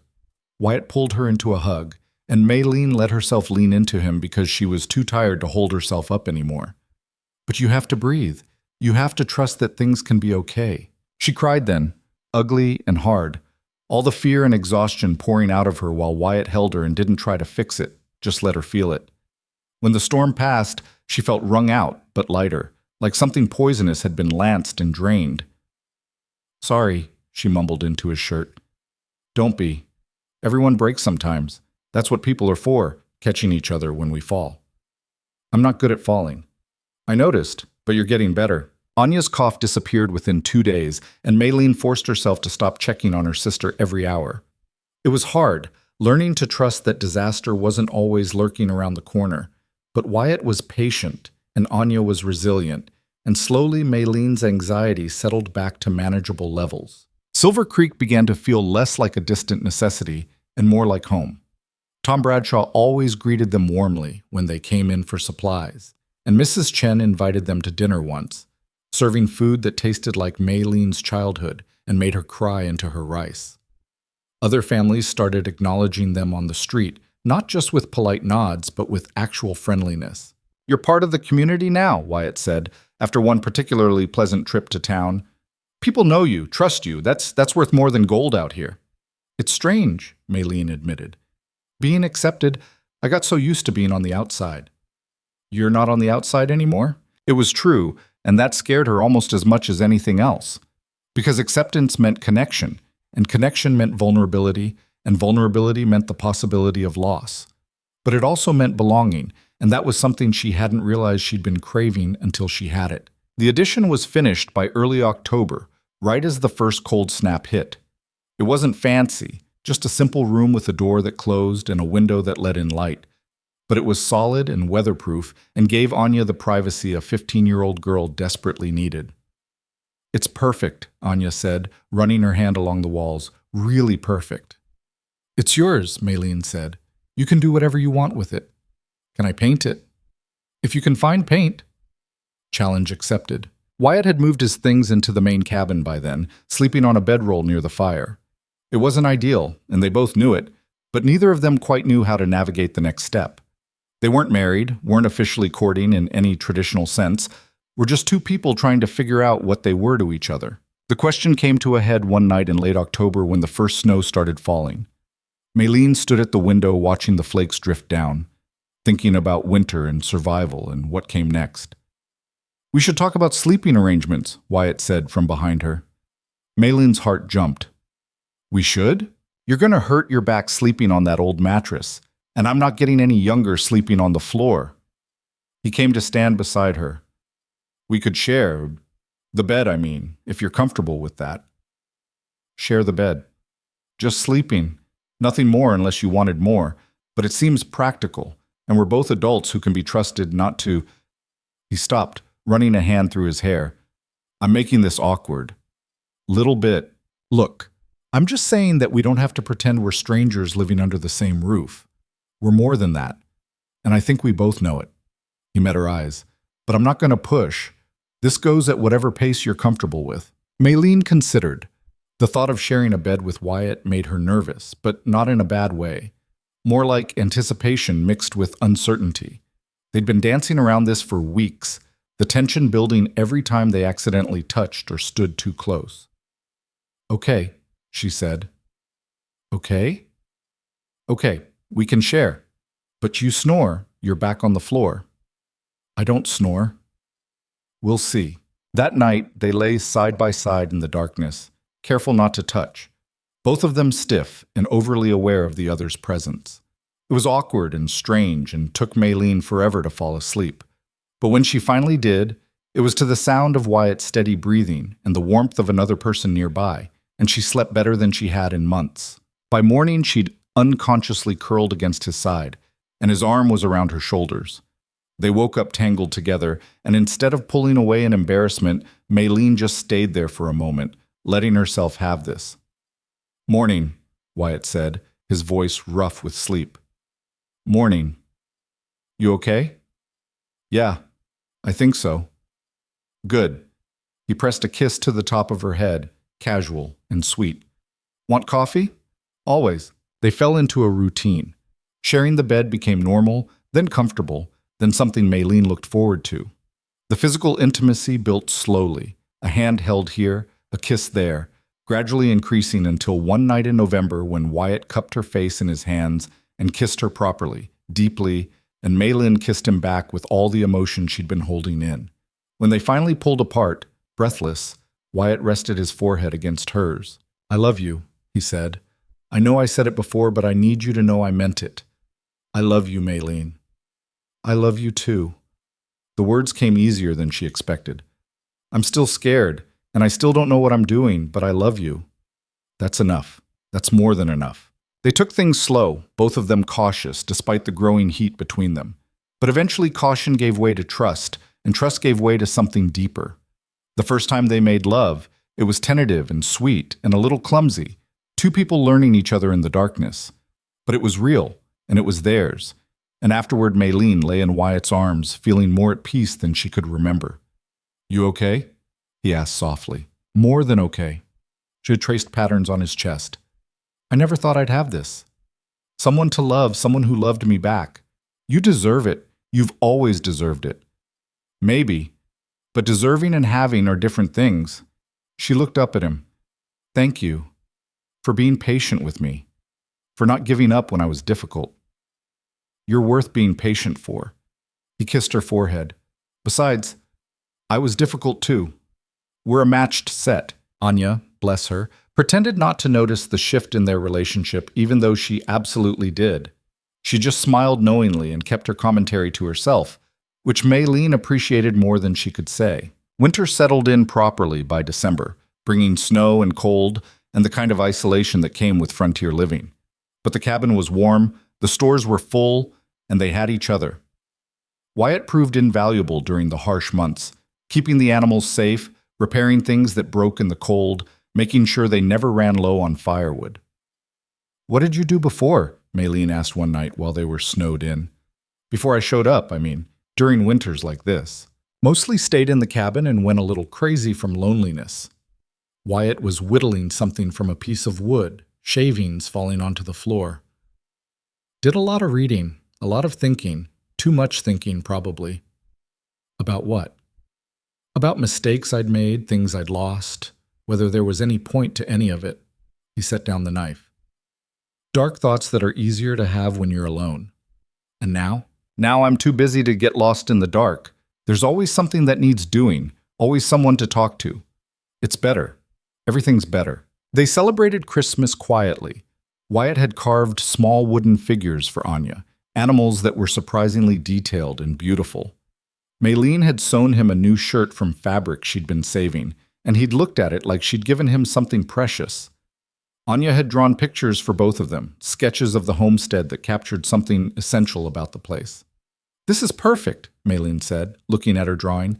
"You're getting really good. I've had time to practice." Anya grinned. "And good subjects." The new year came in cold and clear. On the first day of January, Wyatt took Maylene for a ride despite the cold, both of them bundled against the wind. He led her to a ridge overlooking the valley, a place where you could see for miles in every direction. "I wanted to show you this," he said, dismounting.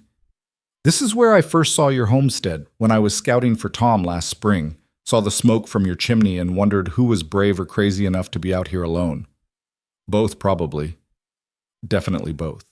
He helped her down from her horse. "But standing here now, knowing what I know, I think it was more brave than crazy.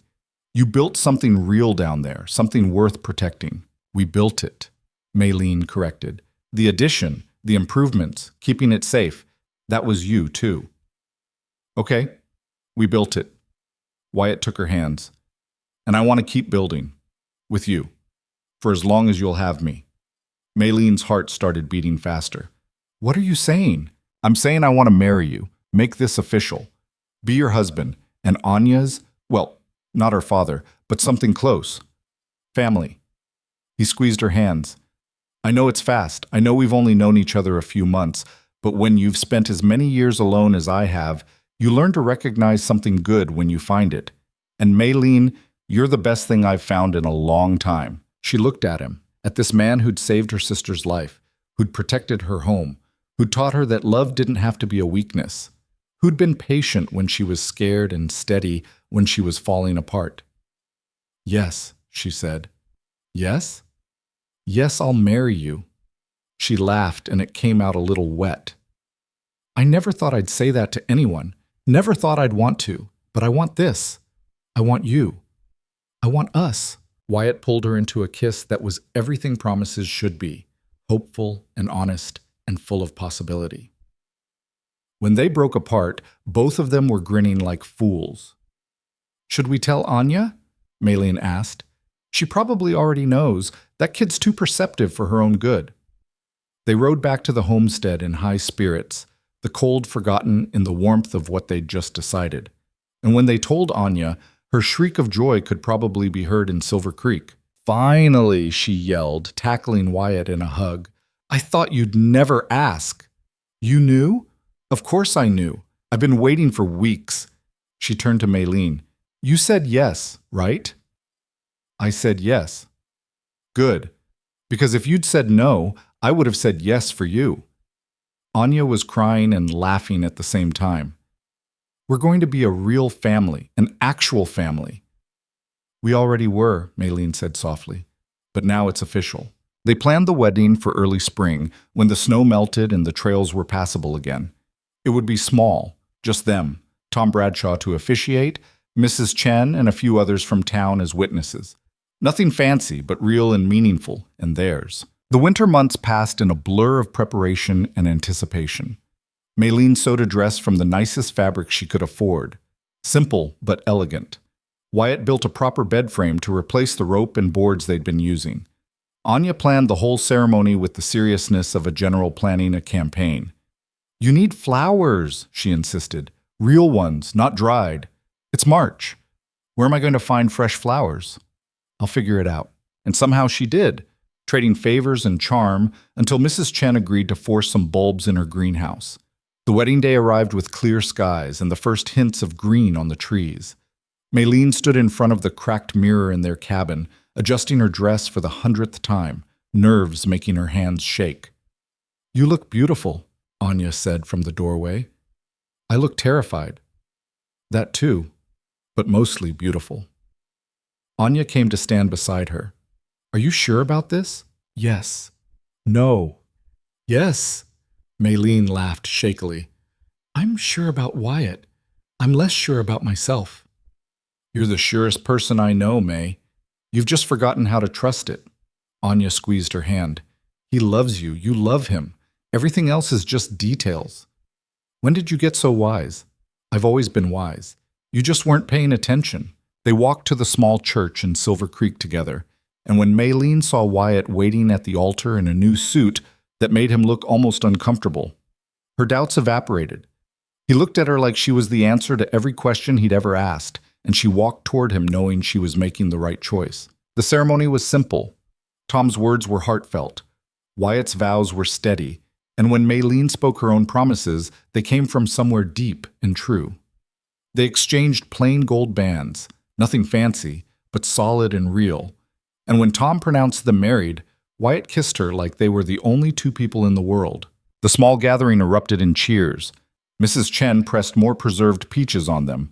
Tom shook Wyatt's hand so hard it probably hurt, and Anya hugged them both until they couldn't breathe. "You're stuck with us now," Anya told Wyatt. "Happily stuck," he replied. They rode back to the homestead as husband and wife, and Maylene kept looking at the ring on her finger like it might disappear if she looked away. But it stayed solid and real, a physical reminder that this wasn't a dream or a temporary respite from loneliness. This was her life now, messy and imperfect and absolutely hers. That night, lying in Wyatt's arms in the bed they'd built together, Maylene thought about how far she'd come from that desperate ride across the wilderness with her dying sister, how close she'd come to losing everything, and how a stranger's kindness had changed the trajectory of her entire life. "What are you thinking?" Wyatt asked sleepily. "That I'm happy. Really, truly happy. I didn't think that was possible anymore. It's possible. We're proof." He pulled her closer. "And this is just the beginning. We've got years ahead of us to build more happiness." "Years," Maylin echoed, and the word felt like a gift. Not just surviving day to day, but having a future. Having someone to build that future with. Outside, spring rain started falling, gentle and steady, washing away the last of winter and promising new growth. And inside, safe and warm and loved, Maylene finally let herself believe in that promise. She wasn't alone anymore. She'd never be alone again. Spring arrived with all the chaos and promise it always brought to the frontier. Mud that sucked at your boots, seedlings that needed constant attention, animals that decided this was the perfect time to cause trouble. But Maylene woke each morning next to her husband and thought maybe chaos wasn't such a bad thing when you had someone to face it with. The homestead transformed under their combined efforts. Wyatt expanded the chicken coop and built a proper barn for the cow they'd finally purchased, a temperamental beast named Constance, who gave excellent milk but had opinions about everything. Maylene doubled the size of the garden, planting vegetables they could sell in Silver Creek, along with what they needed for themselves. Anya, fully recovered and bursting with energy, took over the flower beds and somehow coaxed beauty out of soil that had no business producing anything decorative. "You're making it too pretty," Maylene said one morning, watching Anya arrange stones around the wildflowers she'd transplanted. "This is a working farm, not a garden party." "It can be both." Anya sat back on her heels, dirt smudged across her cheek. "Mama always said there was no point surviving if you couldn't find beauty in it. Something about how beauty feeds the soul the way food feeds the body." Maylin felt the familiar ache at the mention of their mother, but it was gentler now. Less like a wound, more like a scar that reminded you of what you'd survived. She did say that. Usually right before she made Papa build her another flower box he swore we didn't have room for. And then he'd build it anyway because he loved her. Yeah, he did. They worked in companionable silence for a while, the morning sun warm on their backs. Wyatt was in town picking up supplies, and the homestead felt peaceful in his absence. Not empty the way it used to, just quiet. He'd be back by afternoon bringing sugar and flour, and probably some treat he'd been convinced to buy by Tom Bradshaw's aggressive salesmanship. "May?" Anya's voice was careful. "Can I ask you something?" "Always." "Do you think about having kids? You and Wyatt?" Malin's hand stilled in the dirt. "Sometimes. Why?" "Just wondering. You'd be a good mother. You practically raised me, and I turned out okay." "You turned out better than okay." Maylene looked at her sister, 16 now, tall and strong, and so much more capable than the fever-sick girl Wyatt had helped save. "But I don't know about children." We've barely figured out being married, and there's so much work to do here. There's always work. That's not really a reason. Anya pulled another weed. I just want you to be happy. Really happy, not just surviving is good enough happy. I am happy. I know, but you could be happier. You could have more. Anya's expression was earnest. You spent so long taking care of everyone else. Me, Mama, and Papa, before they died. This whole homestead. Maybe it's time to take care of yourself too. Build the life you actually want instead of just the one you can manage. The words hit deeper than Maylene expected. She'd gotten so used to thinking in terms of survival and duty that wanting more had started to feel selfish. But Anya was right. She was married to a good man, the homestead was stable, and for the first time in years she had the luxury of thinking beyond just making it through another season. I'll think about it, she said. That's all I'm asking. Wyatt came back around noon with a wagon full of supplies and news that made Maylene's stomach drop. Jessup brothers are back, he said, unloading flour sacks. Saw them in town. They didn't cause trouble, but Carter gave me a look that said he's not done with us. How many of them? Just the 3, but they were talking to some drifters, looked like they might be recruiting. Mylan's jaw tightened. They'd had months of peace, and she'd started to hope the Jessups had moved on to easier targets. Should have known better. Men like that didn't forget grudges, just waited for better opportunities. What do we do? Anya asked, her earlier lightness gone. We prepare. Wyatt's face was grim. I'll ride out to Tom's, get word to the others who helped before, make sure everyone knows there might be trouble. I'm coming with you, Maylene said. Someone needs to stay with Anya. I can stay alone, Anya protested. I'm not a child. You're 16 and there are dangerous men looking for reasons to cause us problems. Maylene's tone left no room for argument. You stay here, keep the rifle close, and don't open the door for anyone except us. Understand? Anya's expression said she wanted to fight it, but she nodded.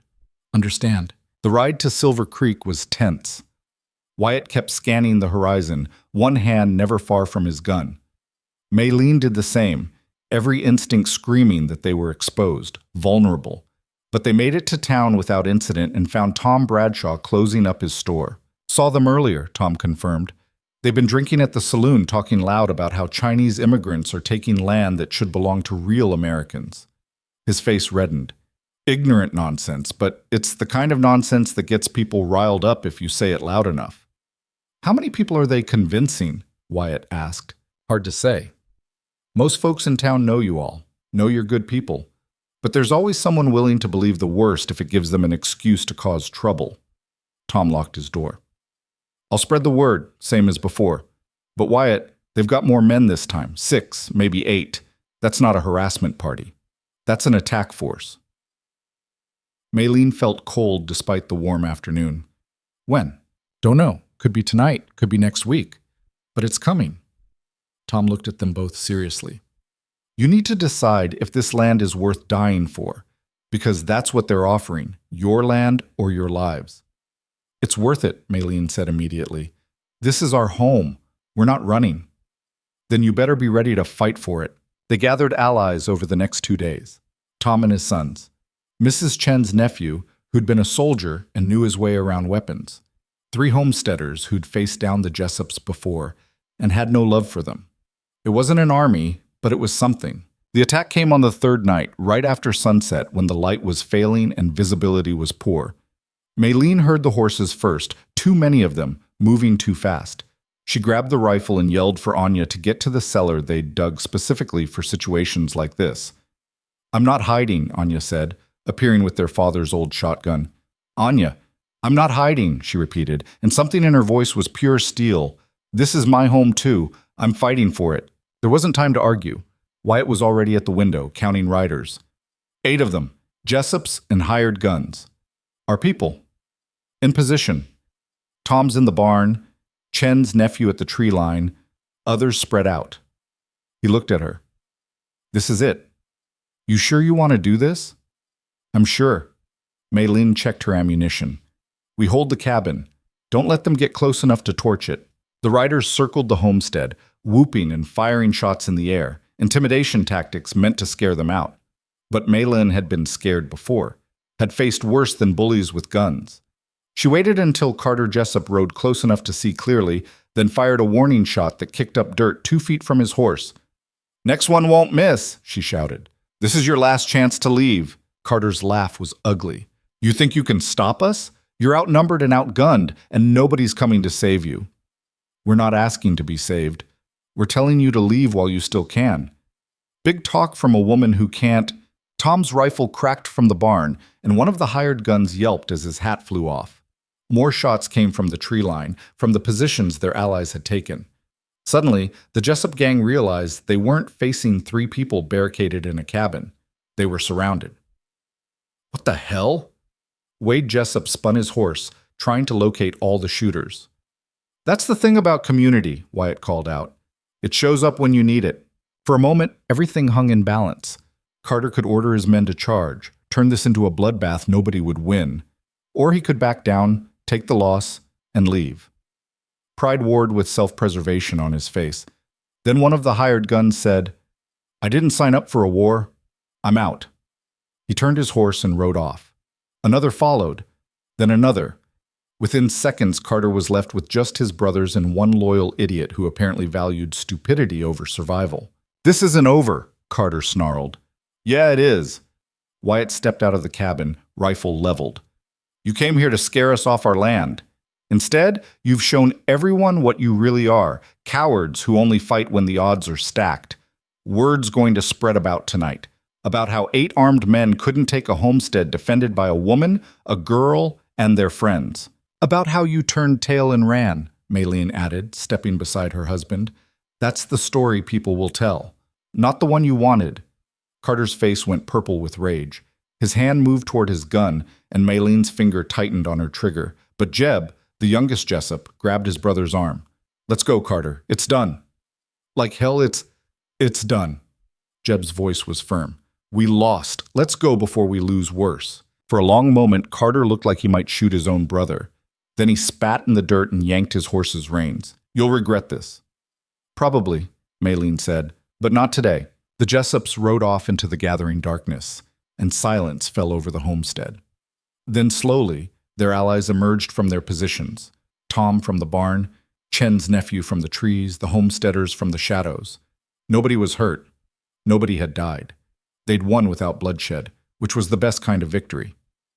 "You okay?" Wyatt asked Maylene quietly. "Yeah. You? Better than okay." He pulled her close, and she let herself shake now that the danger had passed. "You were incredible." "We were incredible." She looked around at the people who'd shown up to defend her home, her family. "All of us." Tom clapped Wyatt on the shoulder. "You've got a hell of a wife, Boone." "Don't I know it?" They celebrated quietly that night. No loud party, just grateful people sharing food and relief that they'd all survived. Mrs. Chen brought dumplings she'd somehow prepared in advance like she'd known they'd need them. Tom contributed whiskey that burned going down but warmed everything else. And Anya, still riding the adrenaline of her first real fight, couldn't stop talking about how Carter's face had looked when he realized he was surrounded. "Did you see it? He went from mean to scared so fast." She demonstrated with exaggerated expressions that had everyone laughing. "You did good tonight," Wyatt told her seriously. "Held your ground when you could have run. That takes guts." "Learn from the best." Anya looked at Maylene. "She never runs, even when she should." "Running's easier," Maylene said. "Standing is harder, but it's the only way you get to keep what's yours." Later, after everyone had gone home and Anya had finally crashed from exhaustion, Maylene and Wyatt sat outside under the stars. The homestead was quiet again, peaceful, like the violence had never happened, but Maylene could still feel the echo of it in her bones. "You think they'll come back?" she asked. "No. Carter's pride is hurt, but he's not stupid. He knows now that taking this place would cost more than it's worth." Wyatt's arm tightened around her shoulders. "And even if he did come back, we'd face him again. Together. Together." The word still felt like a gift. "I've been thinking about what Anya asked me. About children." "Yeah? Yeah, I think I might want that. Eventually, when things settle down a bit more." She looked at him. "Would you want that? Another child after losing Emily?" Wyatt was quiet for a long moment. "I was terrified of the idea at first. Thought it would feel like trying to replace her, which is impossible. But loving you taught me something. The heart doesn't work like that. It doesn't have a fixed capacity that gets used up. It just grows bigger. He kissed her temple. So yeah, I'd want that. A child with you, a family that we build together. Not yet, though. Not yet, but someday. Someday felt like a promise now instead of a threat. Maylene leaned into her husband's warmth and let herself imagine it. A child running through the garden Anya had made beautiful, laughter filling the cabin, life continuing and growing instead of just enduring. The weeks that followed brought a stability Maylene had never quite believed was possible. The garden flourished under Anya's surprisingly green thumb. The cow produced more milk than they could use, so they started selling it in town along with the vegetables. Wyatt found work scouting for wagon trains again, but always came home, always chose them over the solitary life he'd lived before. Silver Creek welcomed them fully into the community. Mrs. Chen taught Maylene how to preserve vegetables the way her mother had in China, and in exchange, Maylene shared her knowledge of frontier medicine. Tom's wife invited them to Sunday dinners. The marshal, when he finally returned from Denver, made a point of riding out to check on them and making sure everyone knew the Jiaobun homestead was under his protection. "You've made something good here," he said, looking around at the improvements they'd made. "Real good. Territory needs more people like you all." "We're just trying to survive," Maylene said. "No, you're doing more than that. You're building. There's a difference." He tipped his hat. "Keep it up." Summer came in hot and bright. The crops came in better than expected, and for the first time since her parents died, Maylene had enough money to do more than just scrape by. She bought fabric for new dresses, good tools that wouldn't break after one season, books for Anya who'd discovered a love of reading. "We could expand," Wyatt said one evening, reviewing their finances. "Buy the adjacent plot, run some cattle, really turn this into something substantial." "Or we could just enjoy what we have," Maylene countered. "Not everything has to get bigger to be good." "True." He set down the ledger. "I just want to make sure you have everything you need. I have you. I have Anya. I have this place and people who care about us." She took his hand. "That's everything I need. Everything else is just extra." But she did let him buy the adjacent plot, because why not? They had the money, and more land meant more security. Anya immediately claimed a section for wildflowers and native grasses, creating a meadow that attracted butterflies and made the whole homestead look like something from a painting. Fall arrived with its usual workload: harvest, preservation, preparation for winter. But this year, Maylene approached it without the gnawing fear that had accompanied every season before. They had supplies. They had money saved. They had help if they needed it. For the first time, winter felt like just another season instead of a potential death sentence. On a cool October evening, Wyatt found Maylene in the garden pulling up the last of the potatoes. He crouched beside her, helping without being asked, and they worked in comfortable silence until the job was done. "I've been thinking," he said as they walked back to the cabin, "about everything that happened. How we met, how close we came to losing Anya, all of it. Heavy thoughts. Not really, just grateful ones." He stopped, turning to face her. "If I hadn't been riding that trail that day, if I'd gone a different direction or decided to stay at my cabin, we never would have met. Anya might have died. You'd still be fighting alone. But you were there, you did help, and everything turned out okay." Maylene touched his face. "You can't live in the what-ifs. You taught me that."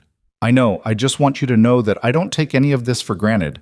Not you, not Anya, not this life we're building.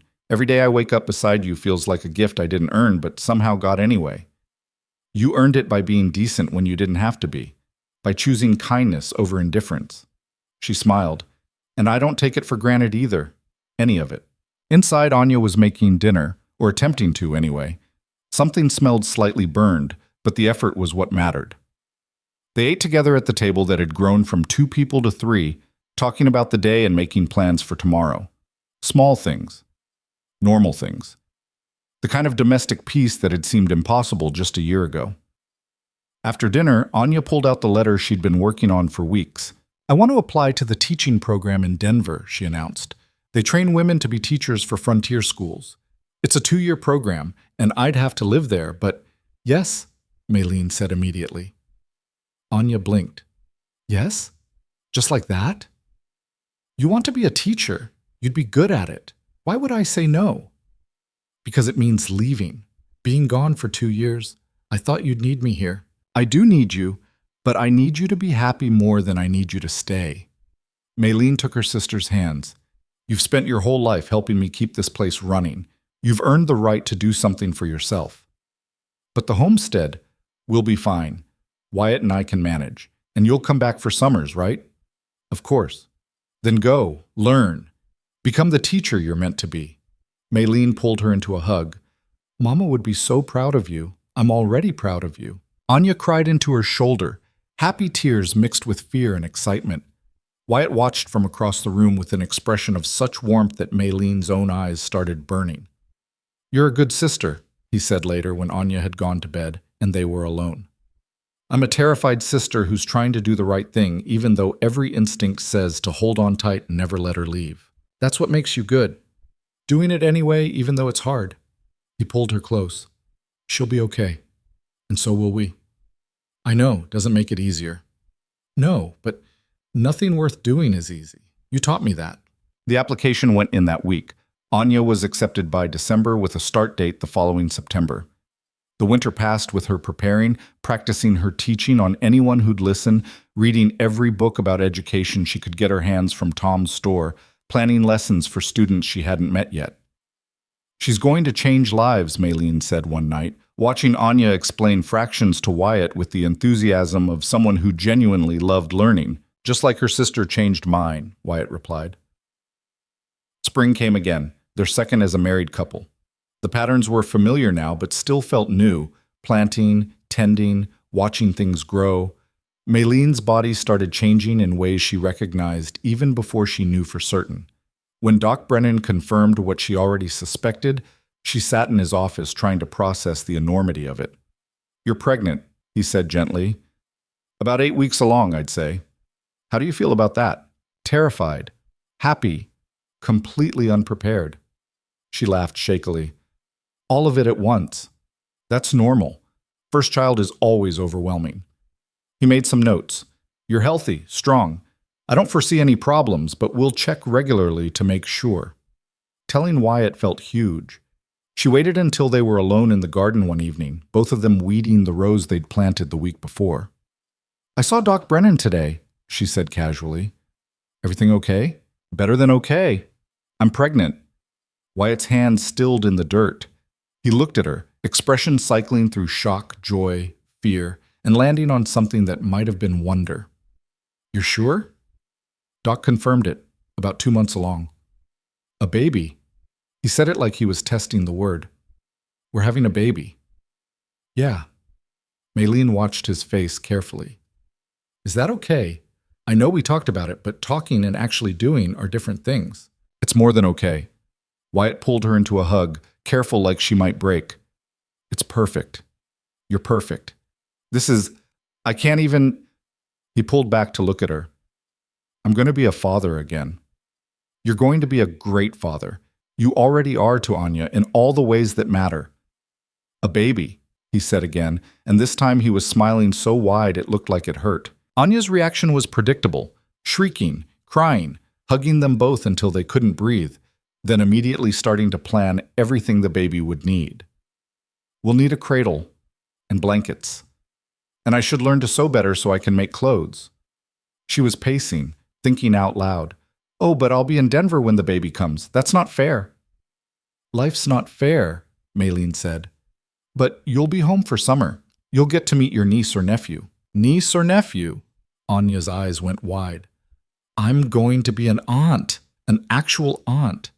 The pregnancy progressed normally, which somehow felt like a miracle given how rarely things in Maylene's life had gone according to plan. She worked as long as she could, tending the garden through summer and helping with harvest. Wyatt became intensely protective, trying to make her rest more than she wanted to, fussing over her like she was made of glass. I'm pregnant, not dying, she told him after he'd physically taken a water bucket out of her hands. I know, but I'm allowed to worry. You're allowed, but you're also being ridiculous. Probably, but I've already lost one child. I'm not taking chances with this one. She softened at that because she understood.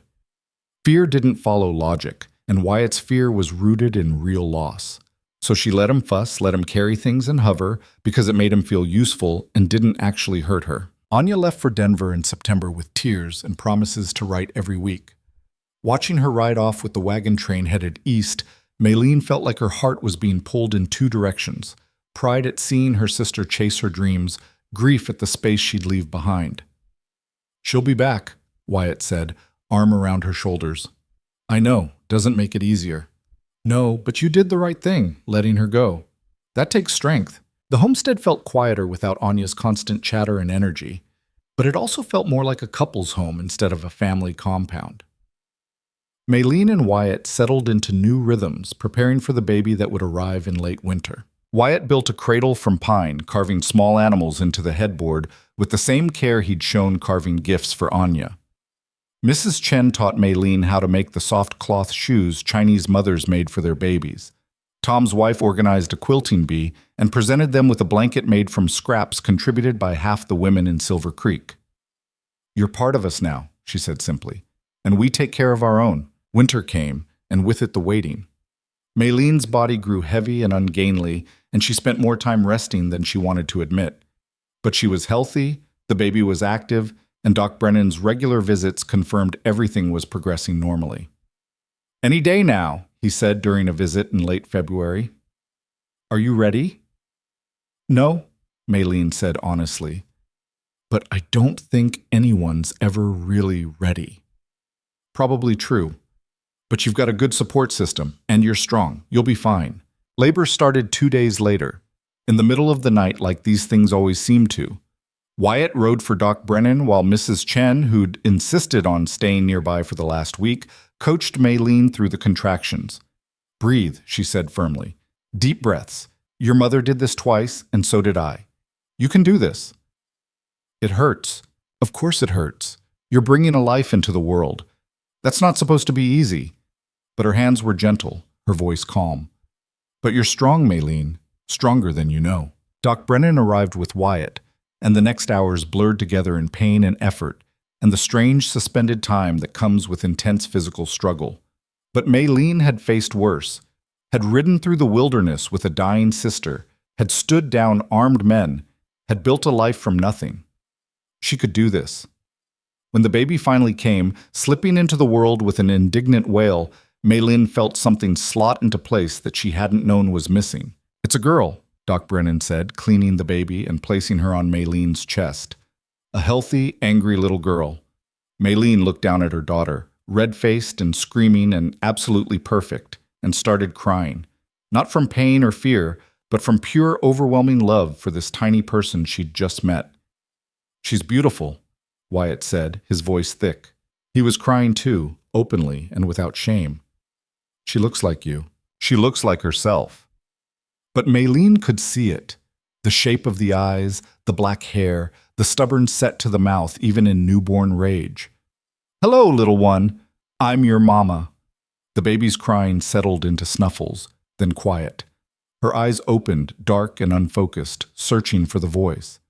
"And I'm your papa," Wyatt said softly, one finger stroking the baby's impossibly small hand.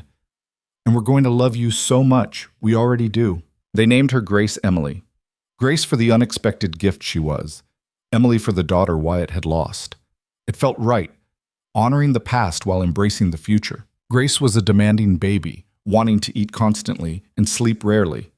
The first weeks blurred together in exhaustion and wonder.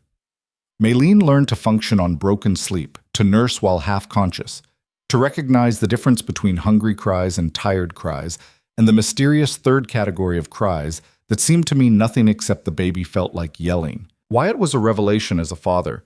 He walked Grace for hours when she wouldn't settle, sang to her in a voice Maylene had never heard him use, changed diapers without complaint. Sometimes she'd wake in the night to find him just holding their daughter, staring at her like he was trying to memorize every detail. "You okay?" she'd ask. "More than okay. Just grateful." He'd look at Maylene then, and his expression held everything words couldn't quite capture. "Thank you. For her. For this. For letting me be part of your life." "You're not part of my life. You are my life. You and Anya and Grace, you're everything that matters." Spring came slowly that year, the snow reluctant to release its hold. But when it finally melted, it revealed a world ready to grow again.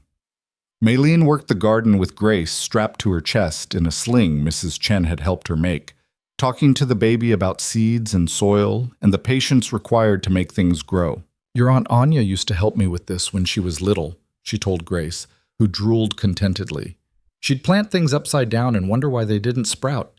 You'll probably do the same thing. That's okay. We all have to learn." Anya came home in June, stepping off the wagon from Denver looking older somehow, more confident. She spotted them in the garden and ran, gathering both Maylene and Grace into a hug that was fierce and desperate. "I missed you so much," she said into Maylene's shoulder. "Letters aren't the same." "I know, but you're here now." Maylene pulled back to look at her. "How was it? Denver, the program, all of it?" "Hard. Amazing. Everything I hoped." Anya reached for Grace, who went to her aunt without protest. "And this is my niece. Grace, I'm your Aunt Anya, and I'm going to spoil you absolutely rotten." The summer was full in a way previous summers hadn't been. Anya taught Maylene what she'd learned about education and child development. Wyatt expanded the barn and started building a proper schoolhouse on their land, thinking ahead to when Grace would need teaching. They had community gatherings where neighbors brought food and children ran wild, and the sense of belonging was so strong it almost hurt. "This is what we built," Maylene said one evening, watching from the porch as Wyatt played with Grace in the grass while Anya read under a tree. "Not just a homestead, a life, a real life." "You built it," Wyatt corrected, coming to sit beside her. Grace was on his lap, grabbing at his beard. "You and your stubborn refusal to give up even when everything said you should. We built it, together, all of us." She looked at him. "I never thanked you properly. For that first day, when you could have ridden past us, when helping would have been easier to avoid. You've thanked me 100 times. And I'll probably thank you 100 more, because you saved more than Anya's life that day. You saved mine too, just in a different way. Then we saved each other, because I was barely living before I met you, just existing.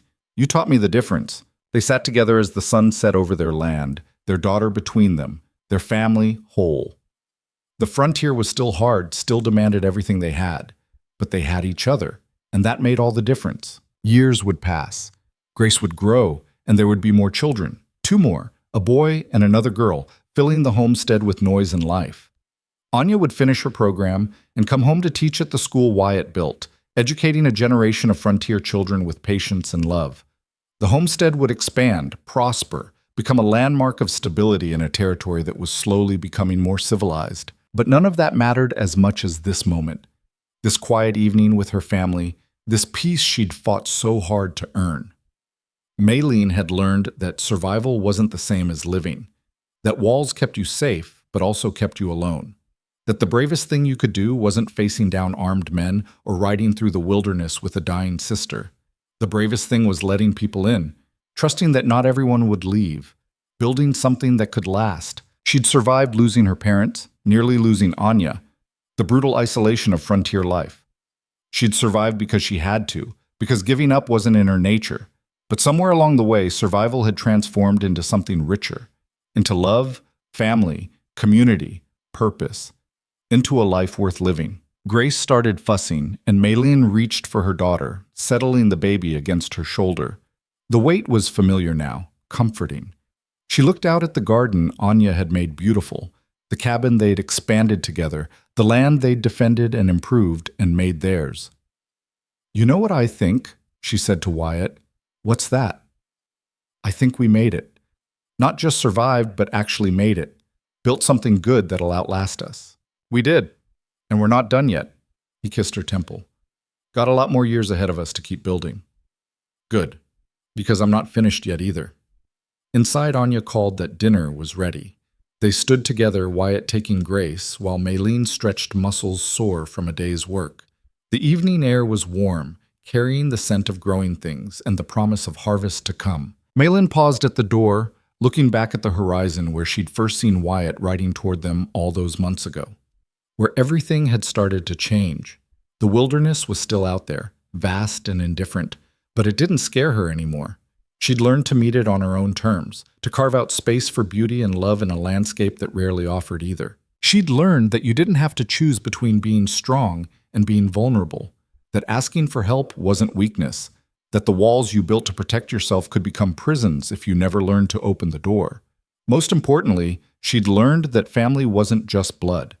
It was who showed up when everything fell apart, who stayed when leaving would have been easier, who chose you day after day, even when you were difficult or scared or pushing them away. Wyatt had chosen her.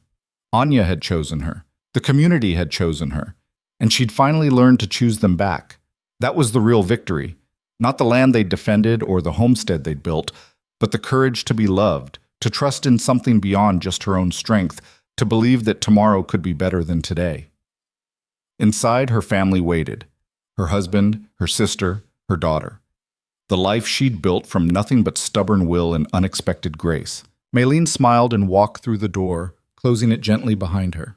She was home. Finally, completely home.